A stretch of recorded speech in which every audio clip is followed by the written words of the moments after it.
మాట్లాడుతూ వచ్చాడు. నా కొరకు మీరు ప్రార్థన చేయాల్సిందిగా వేడుచున్నాం. Praise Lord. Praise Lord. Come sister. ఈ సాక్ష్యం తర్వాత మనము ఒక పాట పాడుకుంటాం, దాని తర్వాత దేవుని యొక్క వాక్యాన్ని వింటాం. Praise the lord. అందరికీ వందనాలు. నా పేరు ఉషారాణి, పెదనందిపాడు, గుంటూరు డిస్టిక్. ఈ యూత్ మీటింగ్లో నాతో మాట్లాడింది ఏంటంటే, ప్రభు ఉదయకాలం లెగవడంతో క్వైట్ టైము ప్రభుతో ఎక్కువ సమయం స్పెండ్ చేయాలి, అంతేకాక దినానికి 10 అధ్యాయాలు చదవాలి. నా మట్టుకు నేనైతే అసలు బైబిల్ అనేది ప్రాపర్గా చదవట్లేదు. అందుకే దేవుడు నాతో మాట్లాడారని నాకు అనిపిస్తూ వచ్చింది. అంతేకాక రహస్య ప్రార్థన మనకి చెప్తూ వచ్చారు. రహస్య ప్రార్థనలో జయం పొందితే బయట మనం విజయం సాధించగలం. ఎక్కువ ప్రార్థన ఎక్కువ శక్తి, తక్కువ ప్రార్థన తక్కువ శక్తి. అంటే లోపం ఎక్కడుంది? నాలోనే ఉంది. నాలో ఉన్న లోపాన్ని పెట్టుకొని ప్రభు నాకేం చేయట్లేదు, నెగిటివ్స్ని ప్రభులో ఎతకడం కాదు. ఇక్కడికి వచ్చి నాకేం అర్థమైందంటే, నాలోనే చాలా నెగిటివ్స్ ఉన్నాయి, ముందు నన్ను నేను సరి చేసుకోవాలని నాకు అర్థమవుతూ వచ్చింది. ఇంకా ఈరోజు వ్యసన పడవద్దు అన్న మాట మాత్రం నాకు చాలా కరెక్ట్గా, నాకు అసలు ఇక్కడికి వచ్చేటప్పుడే నాలో ఒక వ్యసనం ఉంది. అంటే ఏంటంటే, మా పాప వాళ్ళు 10th క్లాస్, ఇద్దరు పాపలు, వాళ్ళిద్దరికి 10th క్లాస్లో మార్క్స్ మేము అనుకున్న రేంజ్లో రాలేదని కొంచెం బాధ వేసింది. సరే అదనుకుంటే మా పాప వాళ్ళకన్నా తక్కువ రేంజ్ స్కూల్లో చదువుతున్న మా పాప వాళ్ళతో పాటు అమ్మాయికి ఎక్కువ మార్క్స్ వచ్చాయి. అయితే నా మనసే అసలు ఏంటంటే వ్యసన పడతా వచ్చింది. యాక్చువల్గా నేను ప్రార్థనలో కూర్చుంటే నాకు చాలా వరకు ప్రభు మాట్లాడతారు రోజు కూడా. అయితే నేను పిల్లలకి రీవాల్యుయేషన్ పెట్టించాలా లేదా అనేది నాకు అసలు అప్పుడు అర్థం కాలేదు. ఒక 10 రోజుల వరకు కూడా నేను ప్రభు దగ్గర సరిగ్గా కూర్చోట్లా. మార్క్స్ తగ్గాయి, అసలు పక్కన వాళ్ళకి ఎక్కువ వచ్చాయి కానీ నా పిల్లలకి తగ్గాయి అని ఇట్లా ఏంటంటే నాలో ఒక అసూయ అలా వచ్చేసి, నాకు అసలు ఆ ప్రభు దగ్గర మనస్ఫూర్తి కూర్చోవాలని కానీ, ఆయన అడిగితే ఏదో ఒక సొల్యూషన్ ఇస్తాడని కానీ నాకు అస్సలు రావట్లా. ఇక తర్వాత రీవాల్యుయేషన్ మేమైతే నా మనసుకు అసలు ఆలోచన రాలేదు.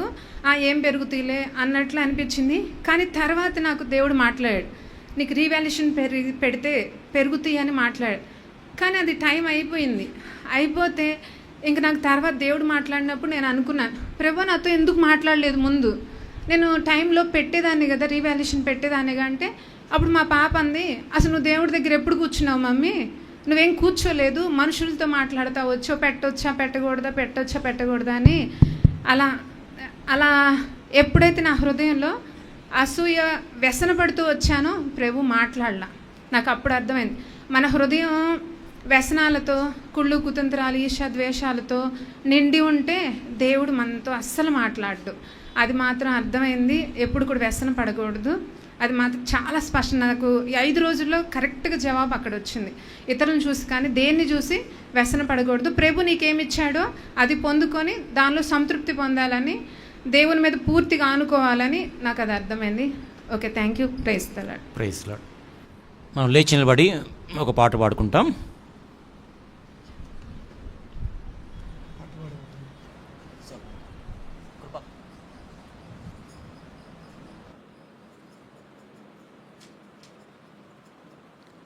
పాట సంఖ్య 171, ప్రేమించుచున్నావా ప్రభు యేసుని. తెలుగు సాంగ్ బుక్స్లో ఉండి 171 పాడుకుందామండి. ప్రేమించుచున్నావా ప్రభు యేసుని.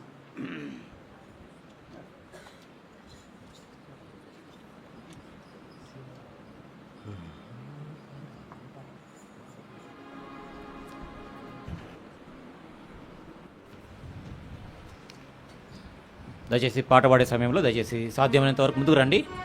కొంచెం వెనకాల ఖాళీ స్థలం లేదు, మీ ఖాళీలు పూర్తి చేయండి. ఆలస్యంగా వచ్చేటువంటి వారు వెనకాల కూర్చుంటారు. దయచేసి ముందుకు రావడానికి ప్రయత్నం చేయండి.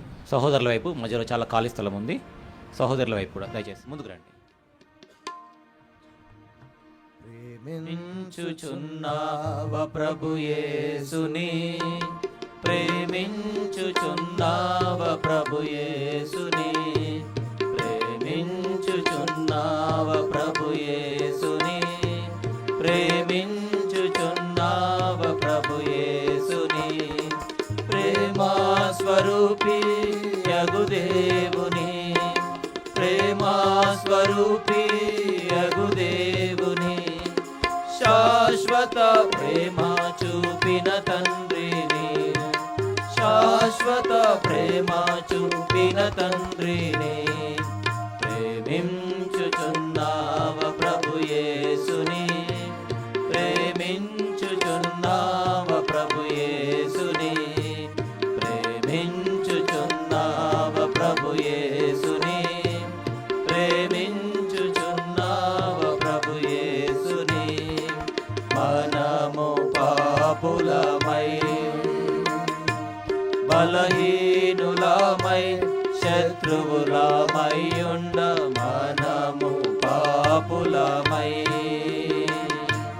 బలహీనులమై శత్రువులమై ఉండ, చచ్చిన పాపిపై కుమ్మరించెన్ తన గొప్ప ప్రేమను, చచ్చిన పాపిపై కుమ్మరించెన్ తన గొప్ప ప్రేమను. ఎన్న తరమా ప్రభు ప్రేమన్, ఎన్న తరమా ప్రభు ప్రేమన్, రుచించినవా నిస్వార్థ ప్రేమన్, రుచించినవా నిస్వార్థ ప్రేమన్. ప్రేమించుచున్నావ ప్రభు యేసుని, ప్రేమించుచున్నావ ప్రభు యేసుని, ప్రేమించుచున్నావ ప్రభు యేసుని, ప్రేమించుచున్నావ ప్రభు యేసుని.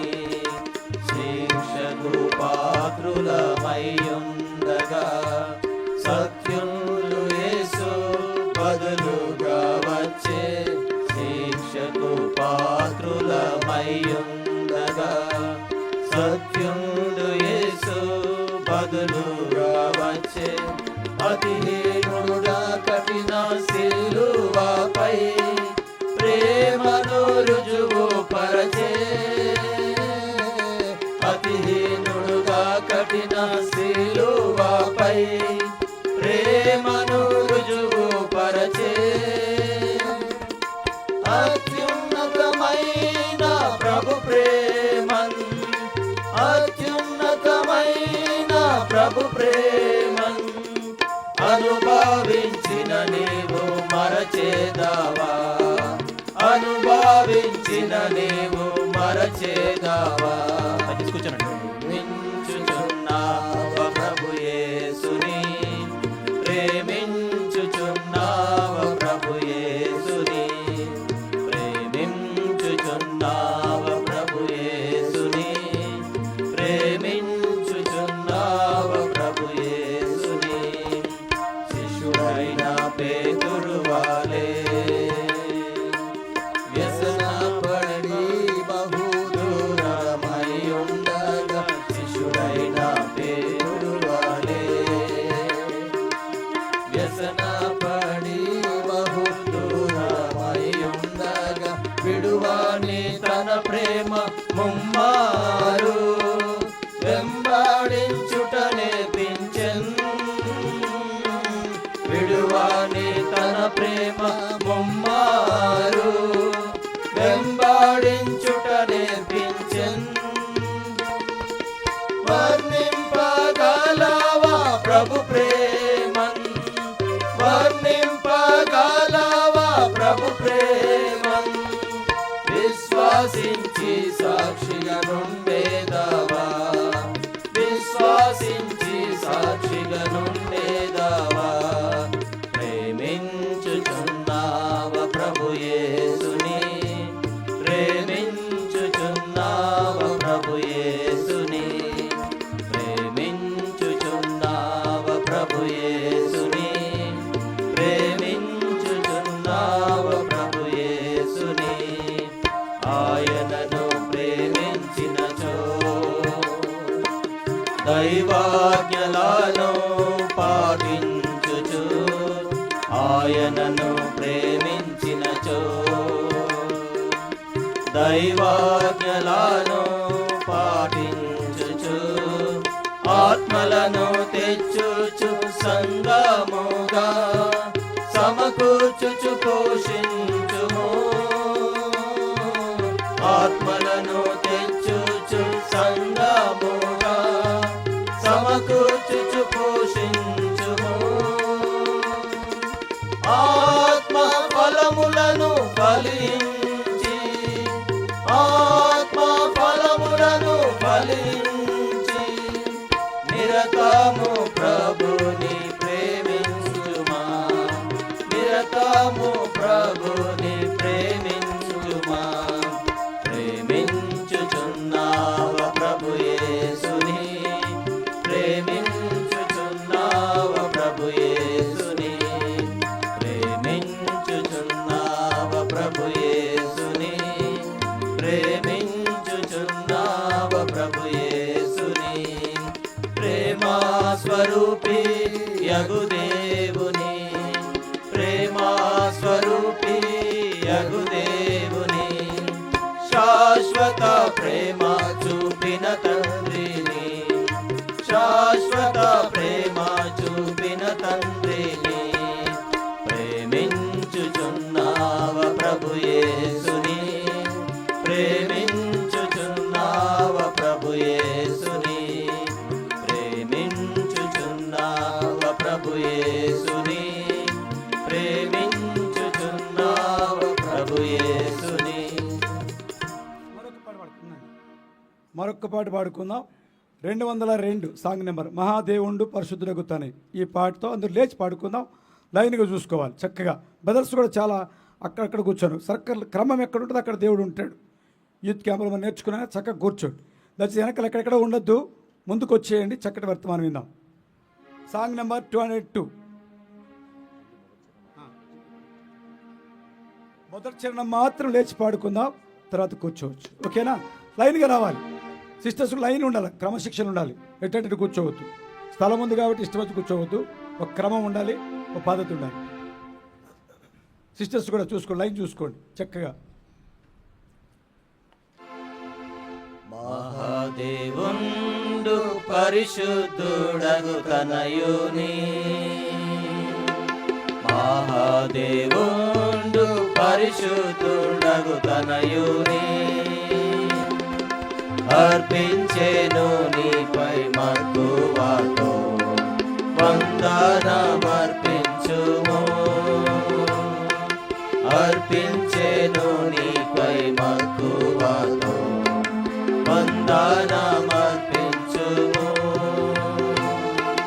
పైనున్న వాటిని వెంటాడుచు ఇహలోక సంగతులు గమనించక పైనున్న వాటిని వెంటాడుచు ఇహలోక సంగతులు గమనించక క్రీస్తేసులో నీవు లేపబడిన వాడవై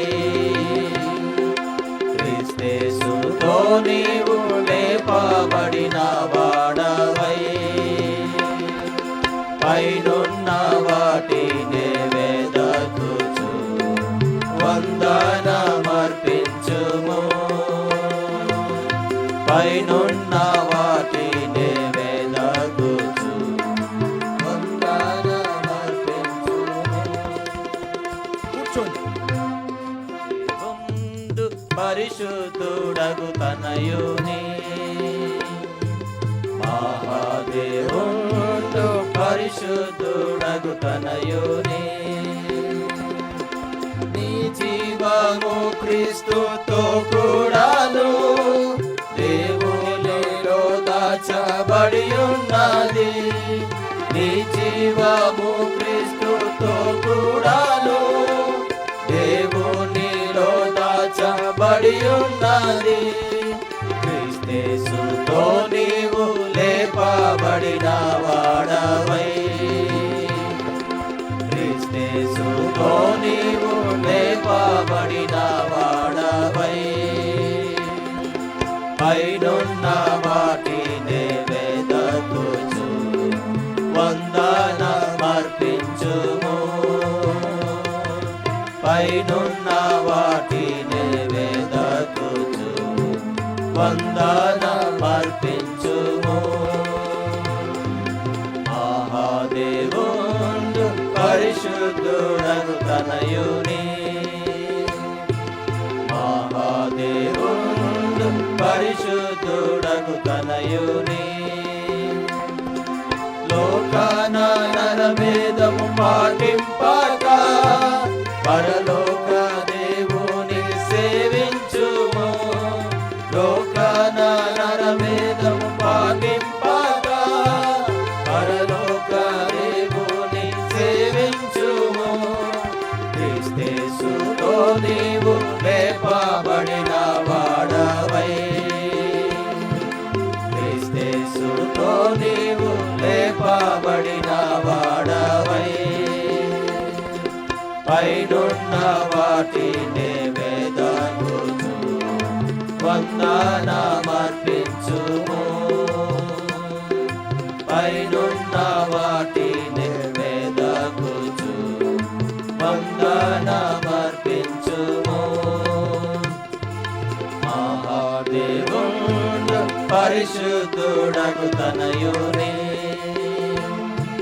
మహాదేవుండు పరిశుద్ధుడగు తనయుని,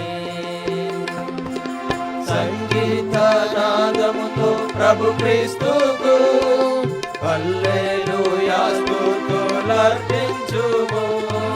సంగీతనాదముతో ప్రభు క్రీస్తుకు హల్లెలూయా స్తుతులర్పించుము. సమస్తమాయన ప్రేరణ చేయుచు, సమస్తమాయన ప్రేరణ చేయుచు, కృతజ్ఞతాస్తుతులు చెల్లించుచు వందనమర్పించుము. కృతజ్ఞతాస్తుతులు చెల్లించుచు వందనమర్పించుము. మహాదేవుండు పరిశుద్ధుడగు తనయుని, మహాదేవుండు పరిశుద్ధుడగు తనయుని, అర్పించెను నీపై మక్కువతో వందనమర్పించుము. అర్పించెను నీపై మక్కువతో వందనమర్పించుము.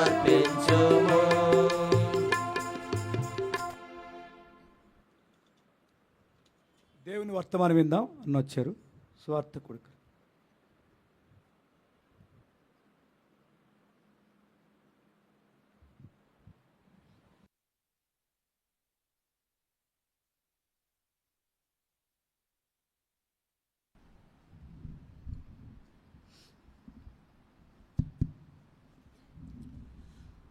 ప్రార్థన చేసుకుందాం. యవనస్తులందరూ దయచేసి మోకాళ్ళ మీదకి రండి. ప్రార్థన అనగానే ప్రత్యేకించి యవనస్తులైన వారు ఇది నేర్చుకోవాలి. వెంటనే మోకాళ్ళ మీదకి రావడం. పరిశుద్ధుడైన మా తండ్రి, ఘనమైన మా గొప్ప దేవ, యేసుక్రీస్తు ప్రభు మా రక్షకుని అత్యున్నతంగా హెచ్చించబడిన నామం, పాపిని పరిశుద్ధినిగా మార్చగల నామం, అతి పరిశుద్ధ స్థలంలోనికి ధైర్యమైన ప్రవేశం కల్పించటకు శక్తి గల నామంలో ఈ సాయంకాలపు వేళ మీ ముఖదర్శనం చేసుకోవడానికి మాకు ఇచ్చిన ధనికరమైన ఆశీర్వాదకరమైన సమయాన్ని బట్టి స్తోత్రాలు. గత 27 నుండి ఈ దినం వరకు నమ్మకమైన మీ సన్నిధి దేవా, మీ సంచారం మాతో ఉంచుతూ వచ్చారు.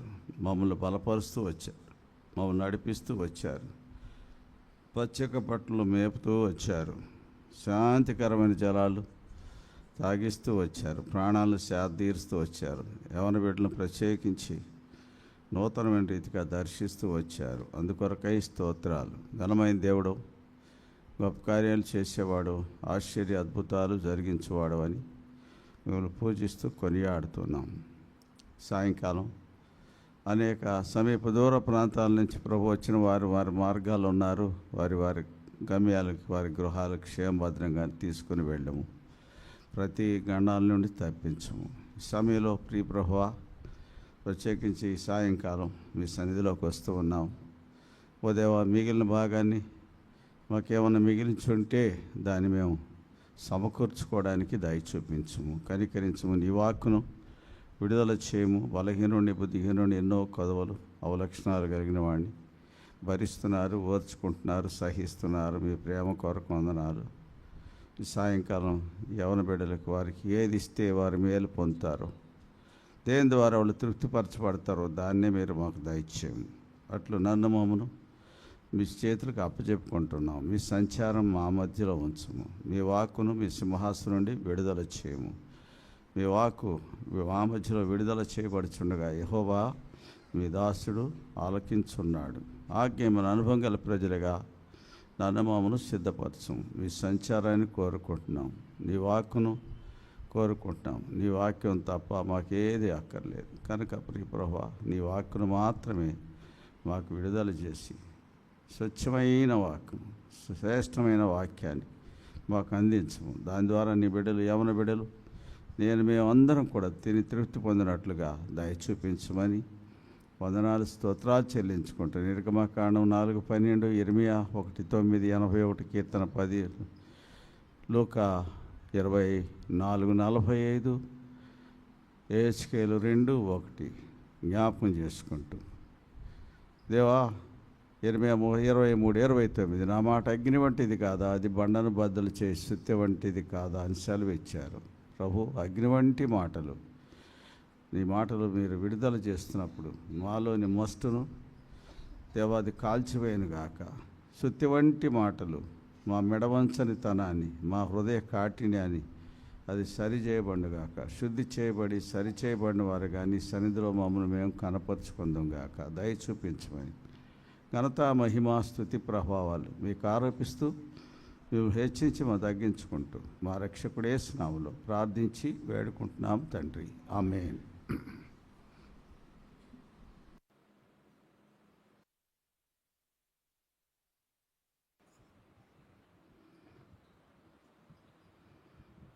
సాయంకాల ధ్యానం కొరకు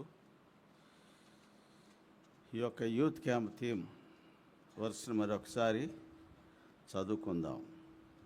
23వ దావీదు కీర్తన 23 మొదటి వచనం.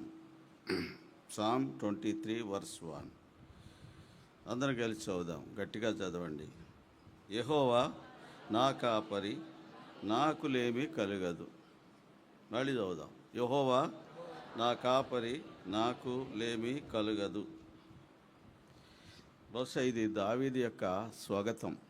దావీదు యొక్క ఆయన లోపల నుంచి వచ్చిన దేవుని పట్ల తనకున్న భావం, దేవుని పట్ల తనకు కలిగిన ఉద్దేశాలు, దేవుడు ఆయన జీవితాన్ని ఎలా మలుపులుగా మార్చుకుంటూ వచ్చాడో, ఇవన్నీ దావీదు తన జీవితంలో బహుశా మందరం మేపుతూ దేవుని యొక్క మంచితనాన్ని గురించి ధ్యానించుకుంటూ వచ్చి ఉండవచ్చు. వీటన్నిటిలో కనపడింది ఏంటంటే, ఆయన చిన్నప్పటి నుంచి, అంటే బహుశా 12 సంవత్సరాల ప్రాయంలో నేను అనుకుంటాను అతడు అభిషేకించబడినాడు. అప్పటికే ఆయన గొర్రెల దొడ్డిలో ఉన్నాడు, గొర్రెలను కాస్తూ ఉన్నాడు. సమూయేలు వాళ్ళ ఇంటికి వెళ్ళినప్పుడు 7 అన్నల్నే పిలిపించాడు వాళ్ళ తండ్రి. ఇంకా నీ కుమారులందరూ ఇక్కడ ఉన్నారంటే ఇంకనూ కడసారి వాడున్నాడు, వాడు గొర్రెలను మేపుతున్నాడు అన్నాడు. వాడిని పిలిపించమన్నాడు. వాడు వచ్చేవారు కూర్చున్నారు. వచ్చిన తర్వాత అతన్ని దేవుడు అన్నాడు. 16వ అధ్యాయం మొదటి సమూయేలు 12వ వచనం ఏముంది? అతడు దయతో గమనించండి.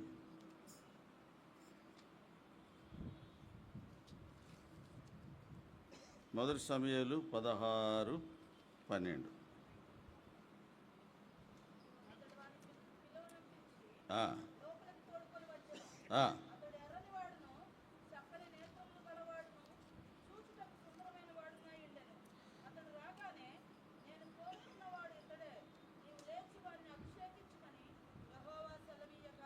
దేవుడు ఏమన్నాడు? నేను కోరుకున్నవాడు ఇతడే, లేచి వారిని అభిషేకించు. దావీదులో 3 లక్షణాలు ఉన్నాయి. 3 లక్షణాల గురించి అక్కడ రాశాడు. ఒకటి ఎర్రని వాడు, రెండవది చక్కని నేత్రములు గలవాడు, చూచుటకు సుందరమైన వాడు కదా, చూచుటకు సుందరమైన వాడు.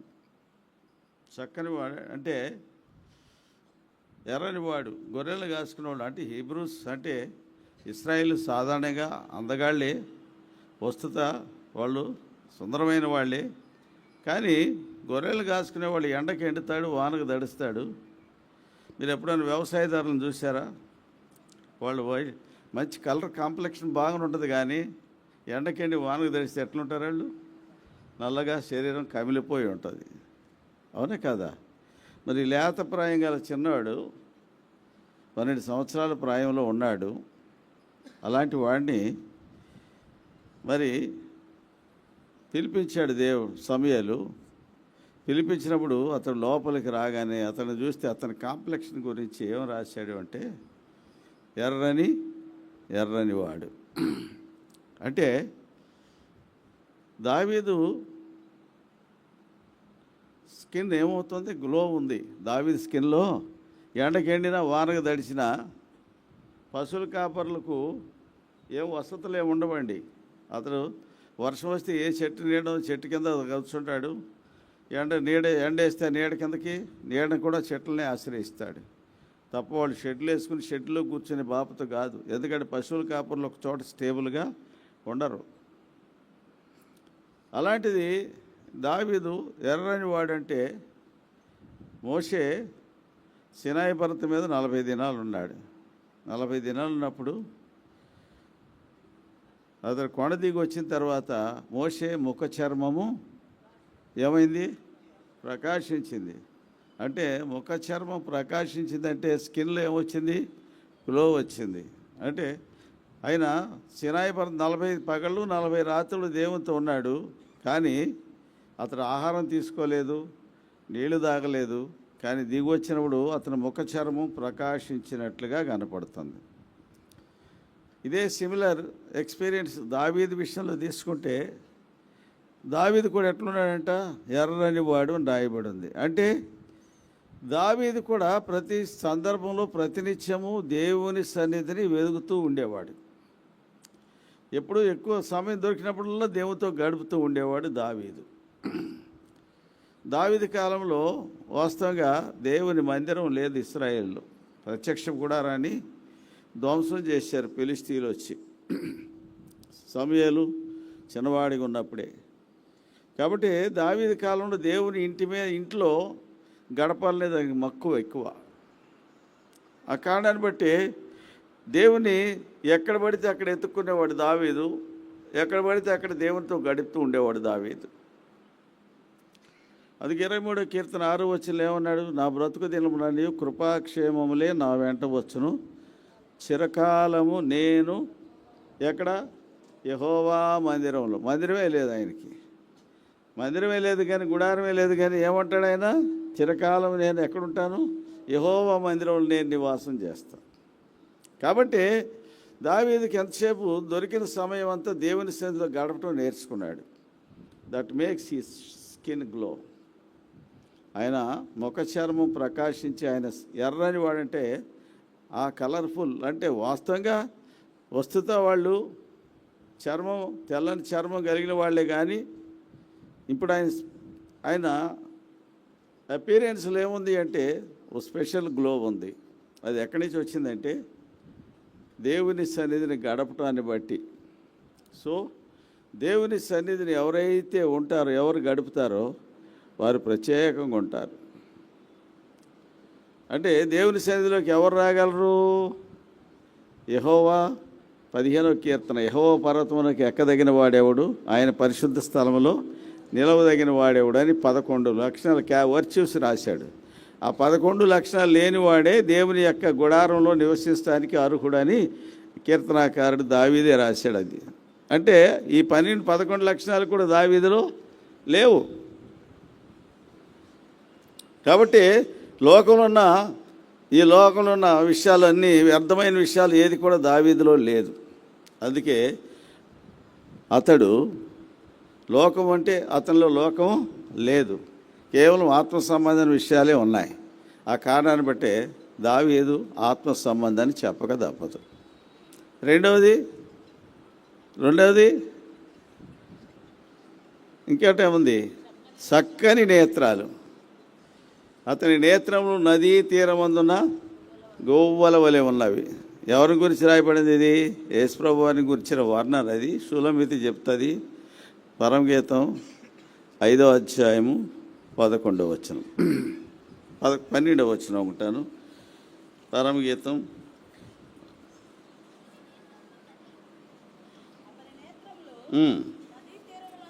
నదీ తీరమందున గోవ్వల వలె ఉన్నవి 12వ వచనంలో ఆ మాట కనపడుతుంది. అంటే గోవల నేత్రాలు స్వచ్ఛత గుర్తు. దేని గుర్తు? స్వచ్ఛత. అంటే అతని చూపులో కపటం లేదు. అతని చూపులో కపటం లేదు. మనం చూస్తాం, నోటితో కళ్ళతో చూస్తాం, నోటితో నవ్వుతాం, నొసలతో ఎక్కిరిస్తాం. మన హావభావాలు వేరువేరుగా ఉంటాయి. కానీ దావీదు చూపు దేనికి గుర్తు అంటే యేసు ప్రభు వారికి ముందు గుర్తు దావీదు. యేసు ప్రభు వారికి ముందు గుర్తు దావీదు. చూచుటకు సుందరమైన వాడు. సుందరం అంటే మనిషికి సౌందర్యం ఎట్లా వస్తుంది? మన దానియేలు చూస్తాం.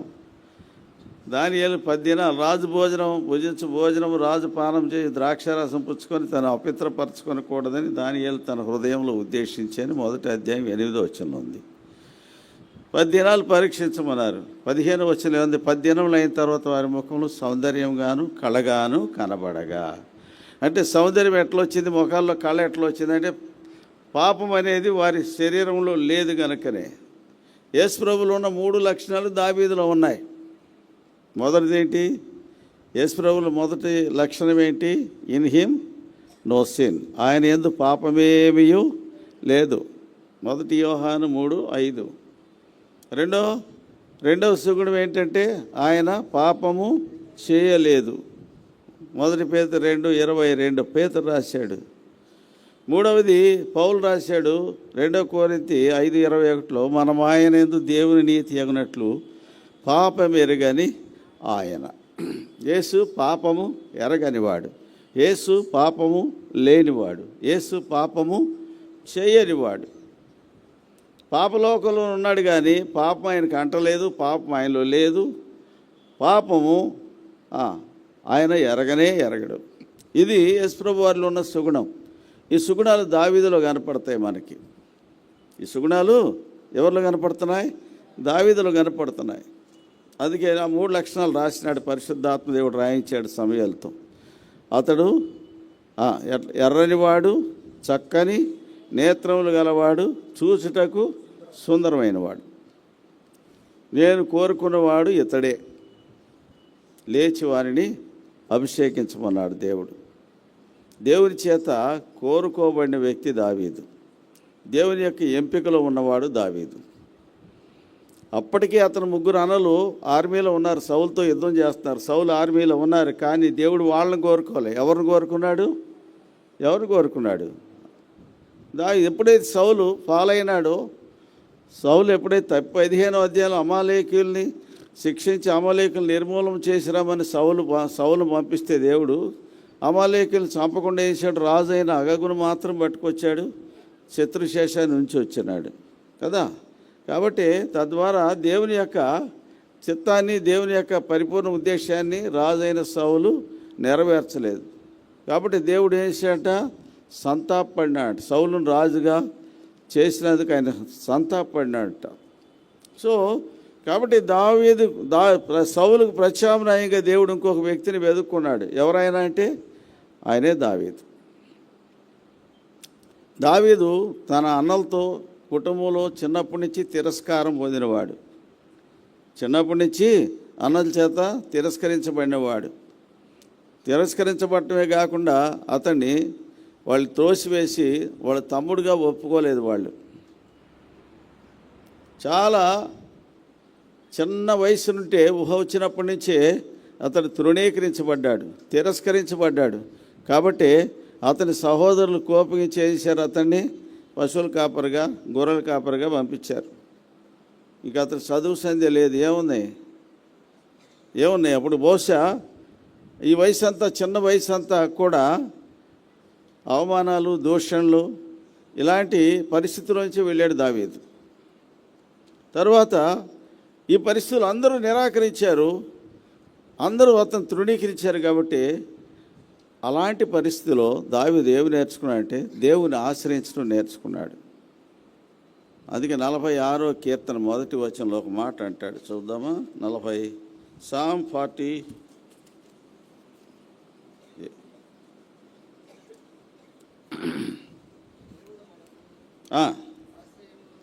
దేవుడు మనకు ఆశ్రయమును దుర్గమునై ఉన్నాడు, ఆపత్కాలమున ఆయన నమ్ముకొనదగిన సహాయకుడు. ఈ మాట ఎందుకు రాశాడంటే, ఆపత్కాలాల్లో నమ్ముకొనదగిన సహాయకుడు ఎవరు ఉన్నారంటే అన్నల దగ్గర ఈ సహాయం దొరకలేదు దావీదుకి, అన్నల దగ్గర ఈ ఆశ్రయం దొరకలేదు దావీదుకి. కానీ ఎవరి దగ్గర దొరికింది? దేవుని దగ్గర దొరికింది. అందుకే ఎన్ని దావీదు యొక్క అనుభవాలే. సుమారు 74 కీర్తనలు రాసినాడు దావీదు. అందులో ప్రతి చోట కూడా దేవుని ఆరాధించే అనుభవమే ఉంది దావీదు జీవితంలో. దేవుడు మనకు ఆశ్రయమును, దుర్గం అంటే దాగుకునే చోటు, ఫోర్ట్రెస్. ఇంకా దావీదు గొలియాతును చంపటం మనం చూస్తాం. సుమారు అది 17 సంవత్సరాల ప్రాయంలో నేను అనుకుంటాను. గొలియాతును చంపినప్పుడు 17 సంవత్సరాల ప్రాయం. అప్పుడు గొలియాతు by that time he might be 8 years. 2 తరాలు 3 తరాలు ఉన్నాయి అతనికి దావీదుకి మధ్యలో అంతరం. అలాంటి యుద్ధంలో ఆరితేరిన వాడు గొలియాతు.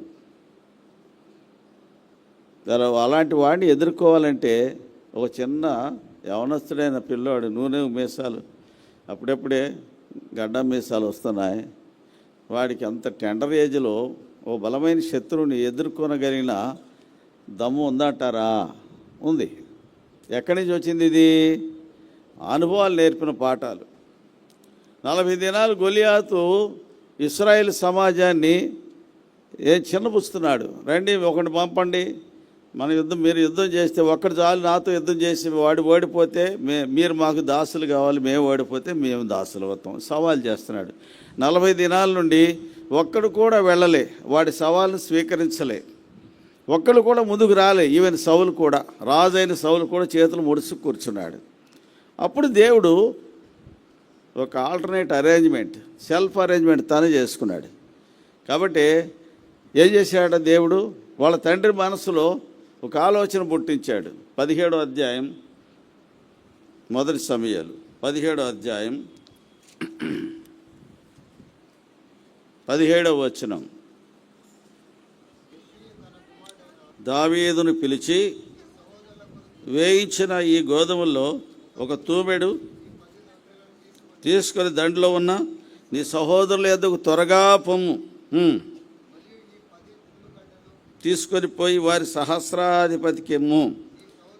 క్షేమంగా ఉన్నారో లేదో సంగతి తెలుసుకొని వారి యొద్ద నుండి ఆనవాలు ఒకటి తీసుకొని రమ్మని పంపివేశాను. ఇప్పుడు దావీదుని బ్యాటిల్ ఫీల్డ్లోకి పంపాలా, దావీదును యుద్ధ భూమిలోకి పంపాలా. వాలంటరీకి వెళ్ళటానికి లేదు. ఎందుకంటే 20 సంవత్సరాలు దాటినోడే యుద్ధంలోకి ఆర్మీలో చేరటానికి అర్హుడు. ఇప్పుడు దావీదేమో బిలో 20. కాబట్టి అది వాళ్ళు మిలిటరీ రూల్స్కి వైలేషనే. కాబట్టి దావీదుని చేర్చుకోరు. అలాంటప్పుడు ఏం చేయాలా? ఇప్పుడు దావీదు ఎవరిని రేపాడు? దావీదు యెషై మనసులో ఒక ఆలోచన రేపాడు.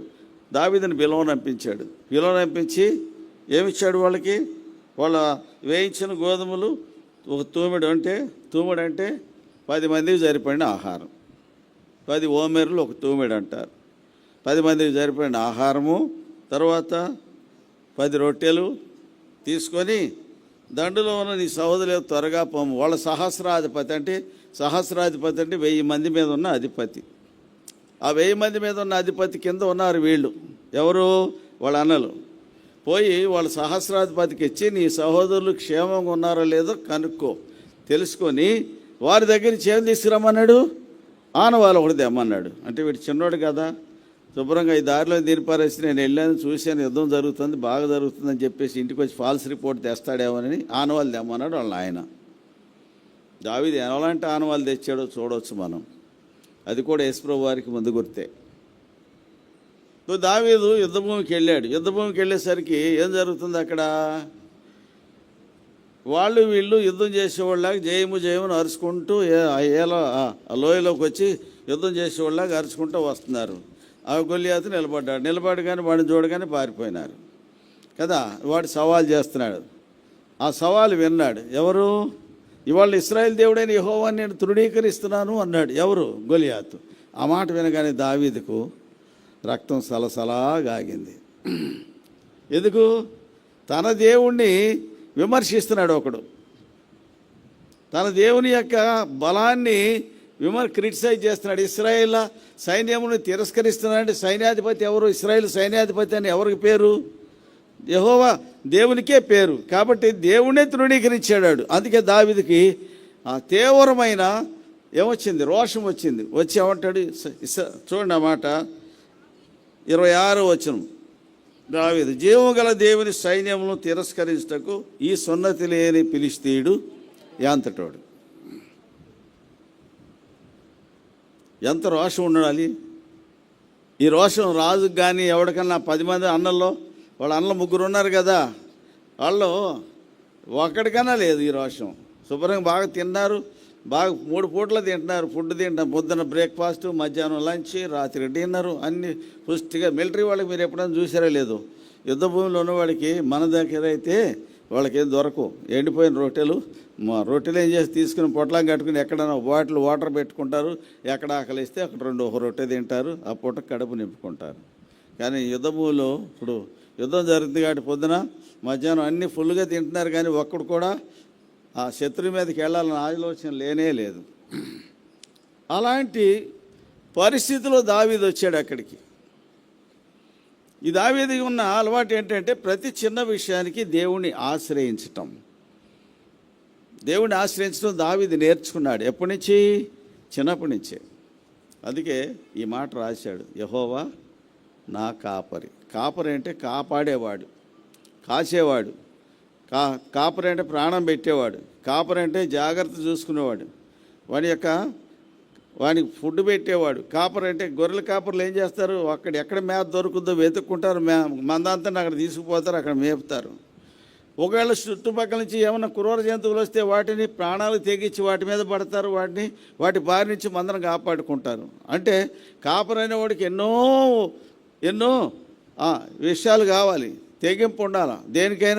దేనికైనా ప్రాణం పోయినా పర్లేదు, నేను నాకు ఒక గొర్రె కూడా పోవటానికి ఇష్టపడ్డా కాపరి.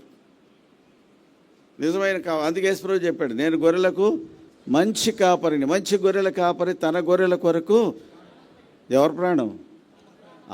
తన ప్రాణం. ఎవరి ప్రాణాన్ని పెట్టడు. మంచి గొర్రెల కాపరి తన ప్రాణాన్ని పెడతాడు తన గొర్రెల కొరకు. ఆ లక్షణం ఎవరిలో ఉంది? దావీదులో ఉంది. కాబట్టి దావీదు అన్న మాటలు సౌలు దగ్గరికి వెళ్ళినాయి. సౌలు పిలిపించాడు. 34వ వచనంలో సౌలు అన్నాడు, నేను బాలుడివయ్యా. 32, 33 వచనాలు. బాలుడివి, వాడు బాల్యుని యుద్ధాభ్యాసం చేసినాడు కదా, వాడి మీద పోట్లాడటానికి నీకు శక్తి చాలదు, నువ్వు బాలుడు అంటే. దావీదు ఏమన్నాడు? 34వ వచనంలో, నీ దాసుడైన నేను నా తండ్రి యొక్క మందను ఎప్పుడు కాయచుండ. జాగ్రత్తగానండి మాట. కాయచుండం అంటే, కాయటం అంటే గొర్రెల కాపర్లు ఏం చేస్తారు? పగలంతా మేపుతారు. మేపుచుండగా అని రాయబడలే, కాయచుండగా అంటే రాత్రిపూట కాపలా కాస్తారు వాటికి, పగటిపూట మేపుతారు. కాబట్టి సింహము ఎలుగుబంటి ఎప్పుడు వచ్చినాయి? రాత్రిపూట వచ్చినాయా, పగలపూట వచ్చినాయా? పగలపూట. అడవుల్లో సింహం అవి రాత్రిపూట దొరికిన జంతువులు వేటాడుకుని తినే జంతువులు రాత్రిపూట తిరుగుతాయి, సింహాలు, ఎలుగుబంట్లు. కాబట్టి గొర్రెలను కాయచుండ అని పదం వాడాడు అక్కడ. నా తండ్రి యొక్క మందను మేపుచుండగా అని రాయలేదు, కాయచుండగా. ఏమొచ్చింది? సింహం వచ్చింది, ఎలుగుబంటి వచ్చినాయి. అది గొర్రె పిల్లను ఎత్తుకుపోతుందట. ఈ కాలం గొర్రెల కాపరి అయితే ఏం చేస్తాడు? ఒకవేళ ఆ ప్లేస్లో మీరుంటే ఏం చేస్తారు? ఒక 500 మంది ఉన్నాయి అనుకోండి మీ దగ్గర, మీ నాయన అప్పగించాడు కాయండి అని అప్పగిస్తే మీరైతే ఏం చేస్తారు? సింహం చూస్తూ ఉండగానే ఎత్తుకుపోతూ ఉంది రాత్రిపూట. ఏమరా గొర్రెపిల్లలు ఎత్తుకుపోతున్నావు, ఏం చేస్తున్నావురా, తిని పడుకున్నావా అని నాయన అడిగితే ఏం చెప్పొచ్చు? నీ రీజన్స్ నీకు ఉంటాయి. నేనేం చేయాలి? ఒకటే వచ్చి ఓ పక్కన ఎలుగుబంటి వచ్చింది, ఒక పక్కన సింహం వచ్చింది, దేన్ని ఫేస్ చేయాలో నాకు అర్థం కాలేదు, చూస్తూ ఉన్నాను, గొర్రెపిల్లలు ఎత్తుకెళ్ళిపోయింది అని నువ్వు ఏదో రీజన్ చెప్పుకుంటావు. కానీ దావీదు అట్లాంటి వాడు కాదు, అట్లా రాజీ పడేవాడు కాదు. అర్థమవుతుందా? దావీదు అలా రాజీ పడేవాడు కాదు. ఇష్టపూర్వకంగా దాని మీదకి వెళ్ళిపోతాడు. ఇష్టపూర్వకంగా ప్రాణం పెట్టడానికైనా వెనకాడు. That is the nature of a shepherd. తన ప్రాణం పోయినా పర్లేదు, ఒక గొర్రె కూడా చావకూడదు. అర్థమవుతుందా? That is the character of a shepherd. మన గొర్రెల కాపరి, మన కాపరి ఎవరు? మన దేవుడే. అందుకే యేసుప్రభు చెప్పాడు, మంచి గొర్రెల కాపరి తన గొర్రెల కొరకు తన ప్రాణం పెట్టును. దావీదు వేసినాడు, ఆ సింహం మీద పోయినాడు. ఎప్పుడది? రాత్రిపూట. కర్ర ఎక్కడ దొరికింది, ఏం దొరికింది, దేంతో కొట్టినాడు? అది నా మీదకి రాగా దాని గడ్డం పట్టుకొని దాన్ని కొట్టి చంపాను. ఫేస్ చేశాడా? వెనక నుంచి కొట్టాడా? చెప్పండి. ఫేస్ చేశాడు. ఎప్పుడైనా శత్రువు వచ్చినప్పుడు వాడిని ఫేస్ చేయాలి, కానీ వాడికి వీపు చూపకూడదు. ఎఫెసీ పత్రిక 6వ అధ్యాయం 12వ వచనంలో దేవుడిచ్చు సర్వాంగ కవచాలు ఉన్నాయి. సర్వాంగ కవచమును ధరించుకొనిడి అన్నాడు. ఏమేమి ఉన్నాయి? ఒకసారి చదువుతారు, ఎవరన్నా హెల్ప్ చేయండి. శరీరులతో కాదు కానీ అధికారులతోనూ అంధకార సంబంధమగు లోకనాథులతో పోరాడుతున్నాం. కాబట్టి దురాత్మల సమూహంతోనూ పోరాడుచున్నాం. ఆపద్దినమందు వాడిని ఎదుర్కొనటకు శక్తి గలవారగునట్లు దేవుడిచ్చు సర్వాంగ కవచమును ధరించుకొనిడి. సర్వాంగ కవచంలో ఏమున్నాయి?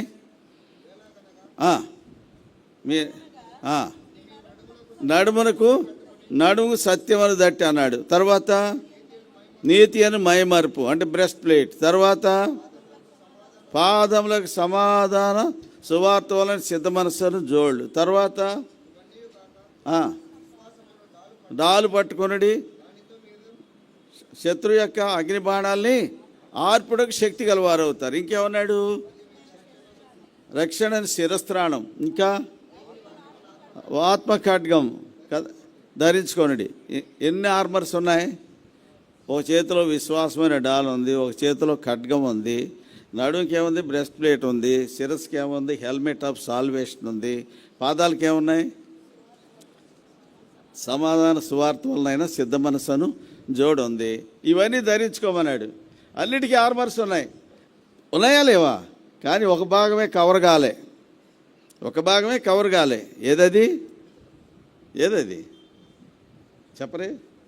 వెనుక వీపు. అంటే శత్రువుకి వీపు చూపకూడదు, గుర్తుపెట్టుకోండి. అందుకే యాకోబు 4:7 ఏముంది? అపవాదిని ఎదిరించుడి, మీ వద్ద నుండి you have to face the devil.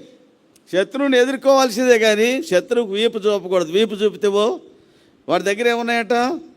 బాణాలు ఉన్నాయి. ఏ బాణాలు? అగ్ని బాణాలు వేసేస్తాడు, కుమ్మేస్తాడు. కాబట్టి వానికి వీపు చూపకూడదు. ఏ విశ్వాస అయినా శత్రువుని ఎదుర్కోవాల్సిందే. పరిస్థితులు ఎలాంటివి వచ్చినా శత్రువు పరిస్థితుల రూపంలో వస్తాడు, పరీక్షల రూపంలో వస్తాడు, ఏ యాంగిల్లో వస్తాడో తెలియదు మనకి. ఏది వచ్చినా కూడా we have to face him. అంతేగాని వాడిని వీపు చూపవద్దు. సౌలు ఏం చేశాడు? వీపు చూపించాడా? ఫేస్ చేశాడా? చెప్పరే? ఫేస్ చేయలా, వీపు చూపించాడు. అందుకే వాడు రెచ్చిపోయాడు. ఎప్పుడైతే ఇప్పుడు దావీదు ఏం చేస్తున్నాడు? దేవుడు ఎందుకు అనుమతించలేదు అనే దాని మీద మనం వెళ్తున్నాం. ఎందుకు సౌలును అనుమతించలేదంటే సౌలు ఆల్రెడీ వీపు చూపించాడు. ఎవరికి? శత్రువుకి. కాబట్టి గాడ్ హ్యాస్ డిస్కార్డెడ్ సాల్. దేవుడు సౌలుని పక్కకు తప్పించేసాడు, వీడు పనికిరాడు నాకని. ఇప్పుడు ఎవరిని పెట్టాడు? దావీదుని పెట్టాడు. ఇప్పుడు దావీదు ఏమంటాడు? నీ దాసుడినైనా నా తండ్రి యొక్క మందను కాయిచుండగా సింహమును ఎలుగుబంటి వచ్చి మందలోని గొర్రెపిల్లని ఎత్తుకొని పోతుండగా ఏం చేశాను? నేను దాన్ని కొట్టి అది నా మీదకి రాగా దాన్ని గడ్డం పట్టుకొని కొట్టి చంపాను అన్నాడు. It is the personal experience of David. దావీదుకి ఏముంది ఎక్స్పీరియన్స్ అంటే ఏంటి? సాక్ష్యం. దేవుడు ఎవరినైనా వాడుకోవాలంటే సాక్ష్యం ఉన్నవాడిని వాడుకుంటాడు. నువ్వు సాక్ష్యం లేకుండా నీ ఇష్టానుసారంగా తిరిగి నీ ఇష్టానుసారంగా జీవించి దేవుడు నాకు ఇది చెయ్యి అది చేయండి చేయడు. So you need to have personal relation with God. దావీదుకి అదే ఉంది, పర్సనల్ రిలేషన్ ఉంది దేవునితో. దేవుని సన్నిధిని ఎరిగిన అనుభవం కలిగిన వాడు దావీదు, సామాన్యుడు కాదు. ఒక 17 ఏళ్ళ పిల్లోడే కానీ కుర్రాడే యవనస్తుడే కానీ ఆ 17 ఏళ్ళ వయసులో గొప్ప గొప్ప అనుభవాలు, సింహాన్ని ఎదుర్కోగలిగిన ధైర్యం ఉంది. సింహాన్ని ఎదుర్కోవడం అంటే సామాన్యమా? సింహం దానికి ఎర్ర దొరికిందంటే ఆ ఎర్రను నోట్లో పెట్టుకుంటుంది, శత్రువు మీద దాడి చేస్తుంది. ఎర్రని ఎట్టి పరిస్థితులు వదులుతుంది. అలాంటిది దావీదు మీదకి ఆ నోటితో ఎర్రను పట్టుకునే వచ్చిందంట. ఆ గొర్రెపిల్లని వేసుకునే వచ్చింది దావీదు మీద. అది నా మీదకి రాగా దాన్ని కొట్టి దాని నోట నుండి గొర్రెపిల్లను విడిపించా.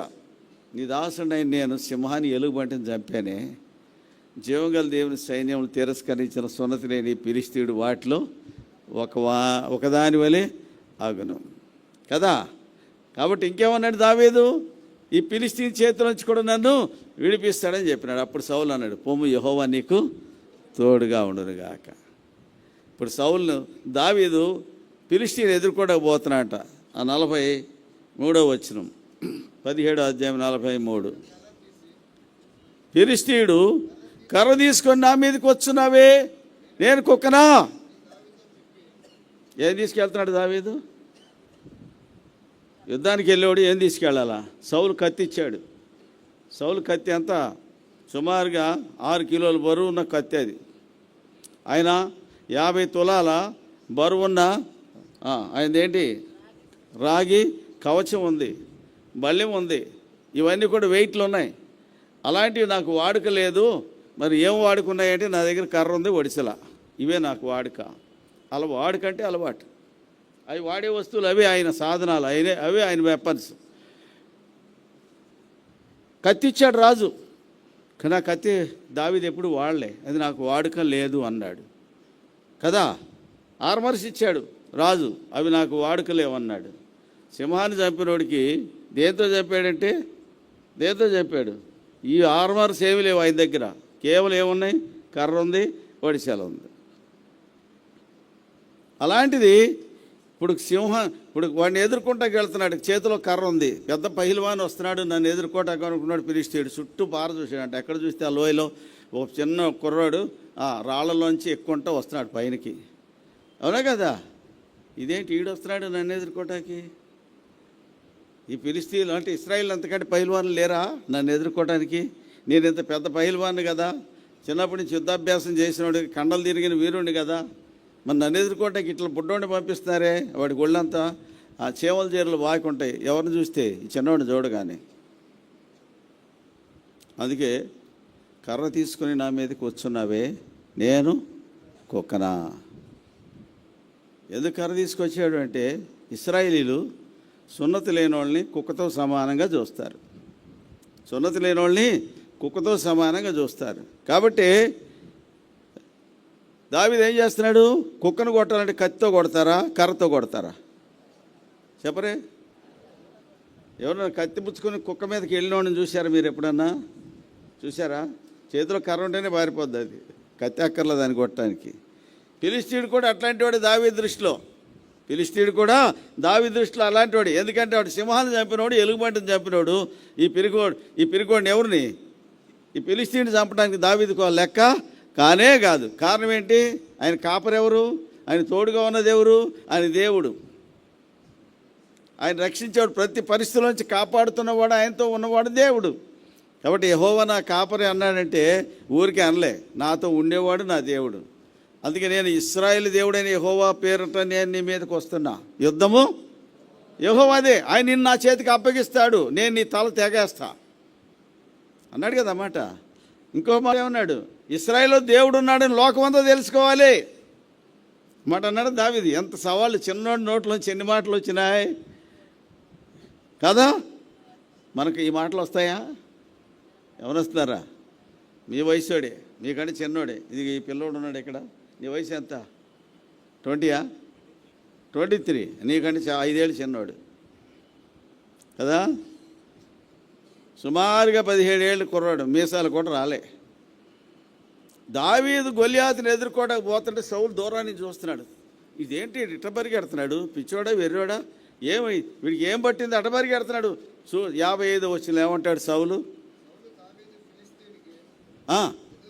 ఎదురుగా పోవుట. సభ్యులు దావీదు దావీదు ఫిలిష్తీయుని దొంగ దెబ్బ కొట్టలే. ఈ ఫేస్ అంటే ఎనిమి, అంటే శత్రువుని ముఖాముఖి ఎదుర్కొన్నాడు. ఉంది కదా అక్కడ మాట 55 వచ్చిన ఏముంది, ఫిలిష్తీయునికి ఎదురుగా పోయాడు, అంటే శత్రువుని ఎదుర్కొన్నాడు, ముఖాముఖి ఎదుర్కొన్నాడు, దొంగ దెబ్బ కొట్టలే దావీదు.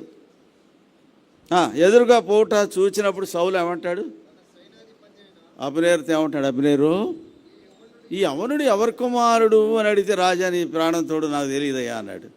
అప్పుడు మళ్ళీ ఏమన్నాడు 56 వచనంలో, ఈ పడుచువాడు ఎవరి కుమారుడు అడిగి తెలుసుకో అన్నాడు. ఈ లోపల ఏం చేశాడంటే ఆయన 54 వచనం వేసాడు, దావీదు గొలియాతుని చంపి ఏం చేస్తున్నాడు,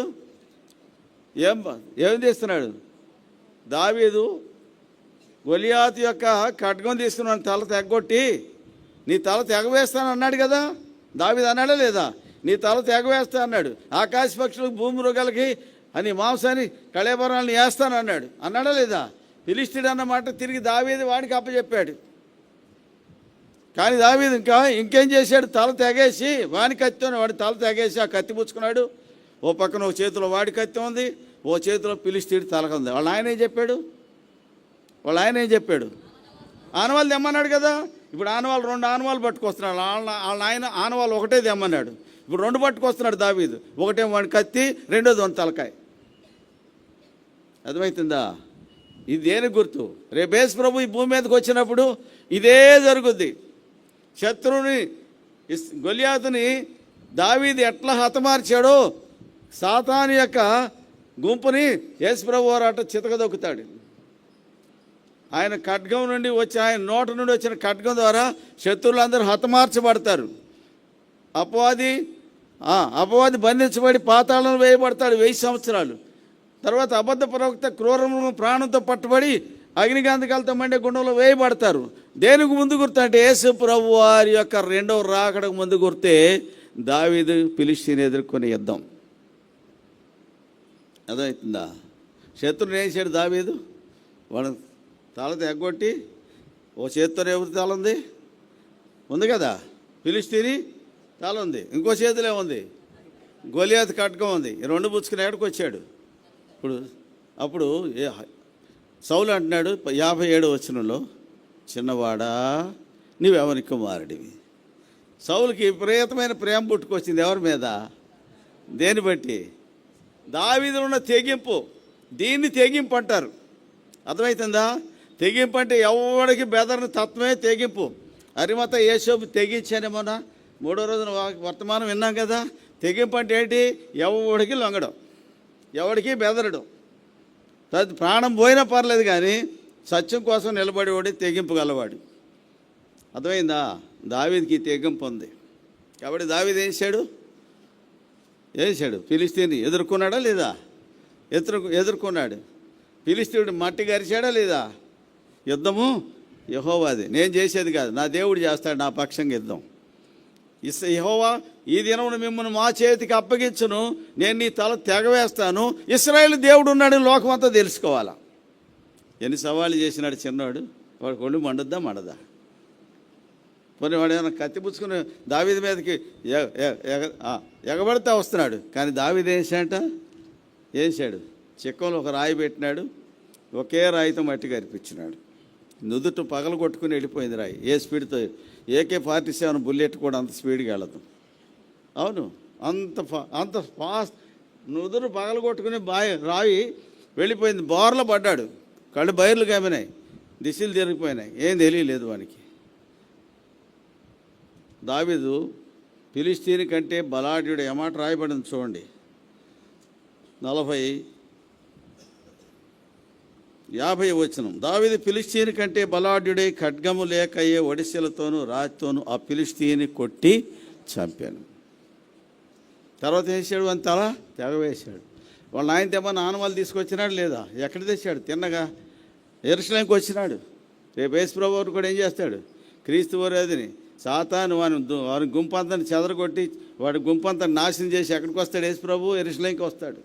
దానికి ముందు గుర్తే దావీదు యొక్క యుద్ధం. దానికి ముందు గుర్తే రాబోయే యుద్ధానికి ముందు గుర్తే యేసు ప్రభువు వారు చేయబోయే యుద్ధానికి ముందు గుర్తే దావీదు చేసిన యుద్ధం. ఎందుకంటే యేసు ప్రభు ఎవరు? దావీదు కుమారుడు. ఎవరైనా యేసు ప్రభు దావీదు కుమారుడు. దావీదు కుమారుడు అని పిలువబడ్డాడు. పిలవబడలేదా? మత్తయి సువార్త న్యూ టెస్టిమెంట్ బిగినింగే ఉంది. అబ్రహాము కుమారుడగు దావీదు కుమారుడగు యేసుక్రీస్తు వంశావళి. అబ్రహాము కుమారుడు యేసు, దావీదు కుమారుడు యేసు. పాత నిబంధనలోంచి కొత్త నిబంధనలోకి వచ్చేసరికి ఇంట్రొడక్షన్ ఇలాగే ఉంది. యేసు ప్రభు అని కొత్త నిబంధన ఏమి ఇంట్రొడ్యూస్ చేస్తుంది? Son of Abraham, son of David కదా, అలాగే ఇంట్రొడ్యూస్ చేసిందా లేదా? కాబట్టి యేసు ప్రభు వారు రేపు రాబోయే దానికి ముందు గుర్తుగా, రాబోయే రాజుకు ముందు గుర్తుగా ఉన్నాడు దావీదు. దావీదు ఇంకేం చేసినాడు? ప్రతి పరిస్థితిలో దేవుణ్ణి ఆశ్రయించినాడు. దావీదు ఆయన జీవితంలో దేవుని ఇల్లంటే చాలా ఇష్టం ఆయనకి. అనేక సందర్భాల్లో దేవుని ఇంటిని గురించి మాట్లాడాడు. 2 సమూయేలు 7వ అధ్యాయము 1వ వచనం.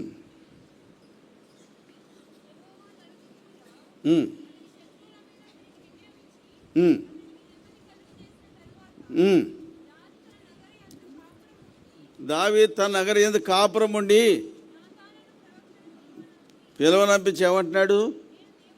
నేను దేవదారు మ్రాణులతో కట్టబడిన నగరం యందు వాసం చేయుచున్నాను. నా దేవుని నిబంధన మందసం ఎక్కడుంది? డేరాలో ఉంది. అంటే దావీదుకి దేవుని మందిరం అంటే అంత మక్కువ. అర్థమవుతుందా? అంత ఇష్టం ఆయనకి. కారణం ఏంటి? నేను ఎక్కడ ఉండేవాడిని, ఎక్కడికి వచ్చాను, అంతే కదా. నేను ఎక్కడ ఉండాల్సిన గొర్రెలు కాసుకునేవాడిని. After all I'm a shepherd boy. గొర్రెలు కాసుకున్నటువంటి తీసుకొచ్చి దేవుడు నన్ను ఇశ్రాయేల్ 12 గోత్రాల మీద రాజుగా చేసినాడు. ఒక అంతఃపురాన్ని ఇచ్చాడు, భార్యలను ఇచ్చాడు, కుమారుల్ని ఇచ్చాడు కదా, కుమార్తెలను ఇచ్చాడు, ఇంతమందిని ఇచ్చాడు. ఇన్ని సౌకర్యాలు నాకు సౌలభ్యాలు కలుగజేసిన నా దేవుని యొక్క నిబంధన మందస్సేమో డేరాలో ఉంది. నేను ఉండాల్సిన చోట నా దేవుని యొక్క నిబంధన మందస్సు ఉంది. ఆయన ఉండాల్సిన స్థలంలో నేను వచ్చాను. కాబట్టి ఇది కరెక్ట్ కాదు. మనమైతే ఏం చేస్తాం? దేవుడిచ్చిన సౌకర్యాలు అన్నీ అనుభవిస్తాం, కానీ దేవుడిని మర్చిపోతాం. కానీ దావీదు యొక్క మనసు అది కాదు. దేవుడు అంటే అంత ఇష్టం ఆయనకి. కాబట్టి దావీదు తన జీవితకాలంలో ఎక్కడైతే యుద్ధాలు చేసినాడో, ఎన్ని యుద్ధాలు చేసినాడో, ఆ యుద్ధంలో దొరికిన దోపుడు సొమ్మంతా తీసుకొచ్చి దేవుని ఇంటికి ప్రతిష్ఠించాడు. ఆయన దేవుని ఇంటికి ప్రతిష్ఠించాడు. అంతేకాకుండా 2వ దినవృత్తాంతములు మొదటి దినవృత్తాంతములు 22వ అధ్యాయం 14వ వచనం. వాళ్ళ అబ్బాయికి వాళ్ళ కుమారుడు హ్యాండ్ ఓవర్ చేస్తున్నాడు. ఆ కష్టస్థితిలోనే ప్రయాసపడి దేవుని మందిరం కొరకు ఎంత? 2 లక్షల మణుగుల బంగారం, 10 కోట్ల మణుగుల వెండి, తోత్సఖ్యముగాను ఇత్తడి నేను సంపాదించాను, నీవు ఇంకా సంపాదించు అన్నాడా? అంటే 2 లక్షల మణుగులు అంటే, మణుగంటే 8 వీసెలు. వీసె అంటే 1400 గ్రాములు, 1.4 kgs ఒక వీసె ఇంటూ 8, అది మణుగు. దాన్ని కన్వర్ట్ చేస్తే ఒక దినాన్ని కూర్చొని ఈ రోజున్న వాల్యూ గోల్డ్ రేట్ వాల్యూ ప్రకారం వేస్తే 1,50,000 crores, 1,55,000 కోట్ల కిమ్మత్తు గల బంగారాన్ని దావీదు దేవునింటి కోసం ప్రిపేర్ చేసి పెట్టాడు.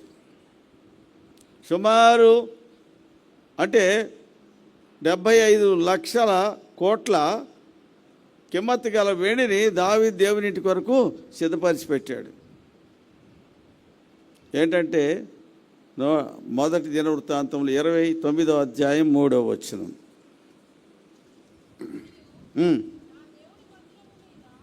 నాకు కలిగి ఉన్న మక్కువ. దావీదుకి దేవుని అంటే ఏంటి? మక్కువ, ఇష్టం. ఏ పని చేసినా ఆయన ఇష్టంతోనే చేసేవాడు దావీదు, కష్టపడి చేసేవాడు కాదు. అర్థమవుతుందా? ఏ పని చేసినా ఇష్టంతో చేసేవాడు. దేవుని ఇంట్లో పని దొరికిందనుకో, అది ఇష్టంతో చేయటం నేర్చుకోండి. అది చాపలేసే పని కావచ్చు, మందిరం ఊడ్చే పని కావచ్చు, బాత్రూమ్ కడిగే పని కావచ్చు, ఏ పని దొరికినా, వంట చేసే పని కావచ్చు, అన్నం వడ్డించే పని కావచ్చు, ఏ పని చేసినా అది ఎట్లా చేయాలా? నేను చాలా కష్టపడి చేశాను బ్రదర్, అది చేశాను ఇది చేశాను చెప్పుకోకండి, ఇష్టంతో చేశానని చెప్పుకోండి. ఇష్టపడితేనే కష్టపడేది. ఇష్టం లేకుండా ఎవడు కష్టపడ్డు. అర్థమవుతుందా? ఇష్టం ఉంటేనే కష్టపడతారు. అవునా? పెద్ద పెద్ద అండలు తీసుకొచ్చినారు పిల్లలు నిన్న. అవునా? పెద్ద పెద్ద అండలు మోసుకొచ్చినారు, అక్కడ తీసుకొచ్చి ఆ ట్రాలీ మీద దింపేటప్పుడు చూడాలి వాళ్ళ పరిస్థితి. ఎంత కష్టం కదా అది. ఆ కష్టంలో వాళ్ళు కష్టపడి పని చేయట్లా, ఇష్టంతో చేస్తున్నారు పని. అర్థమవుతుందా? దేవునింట్లో ఏ పని అనేది నువ్వు చేసే పని ఇష్టంతో చేయాలి, కష్టపడి కాదు.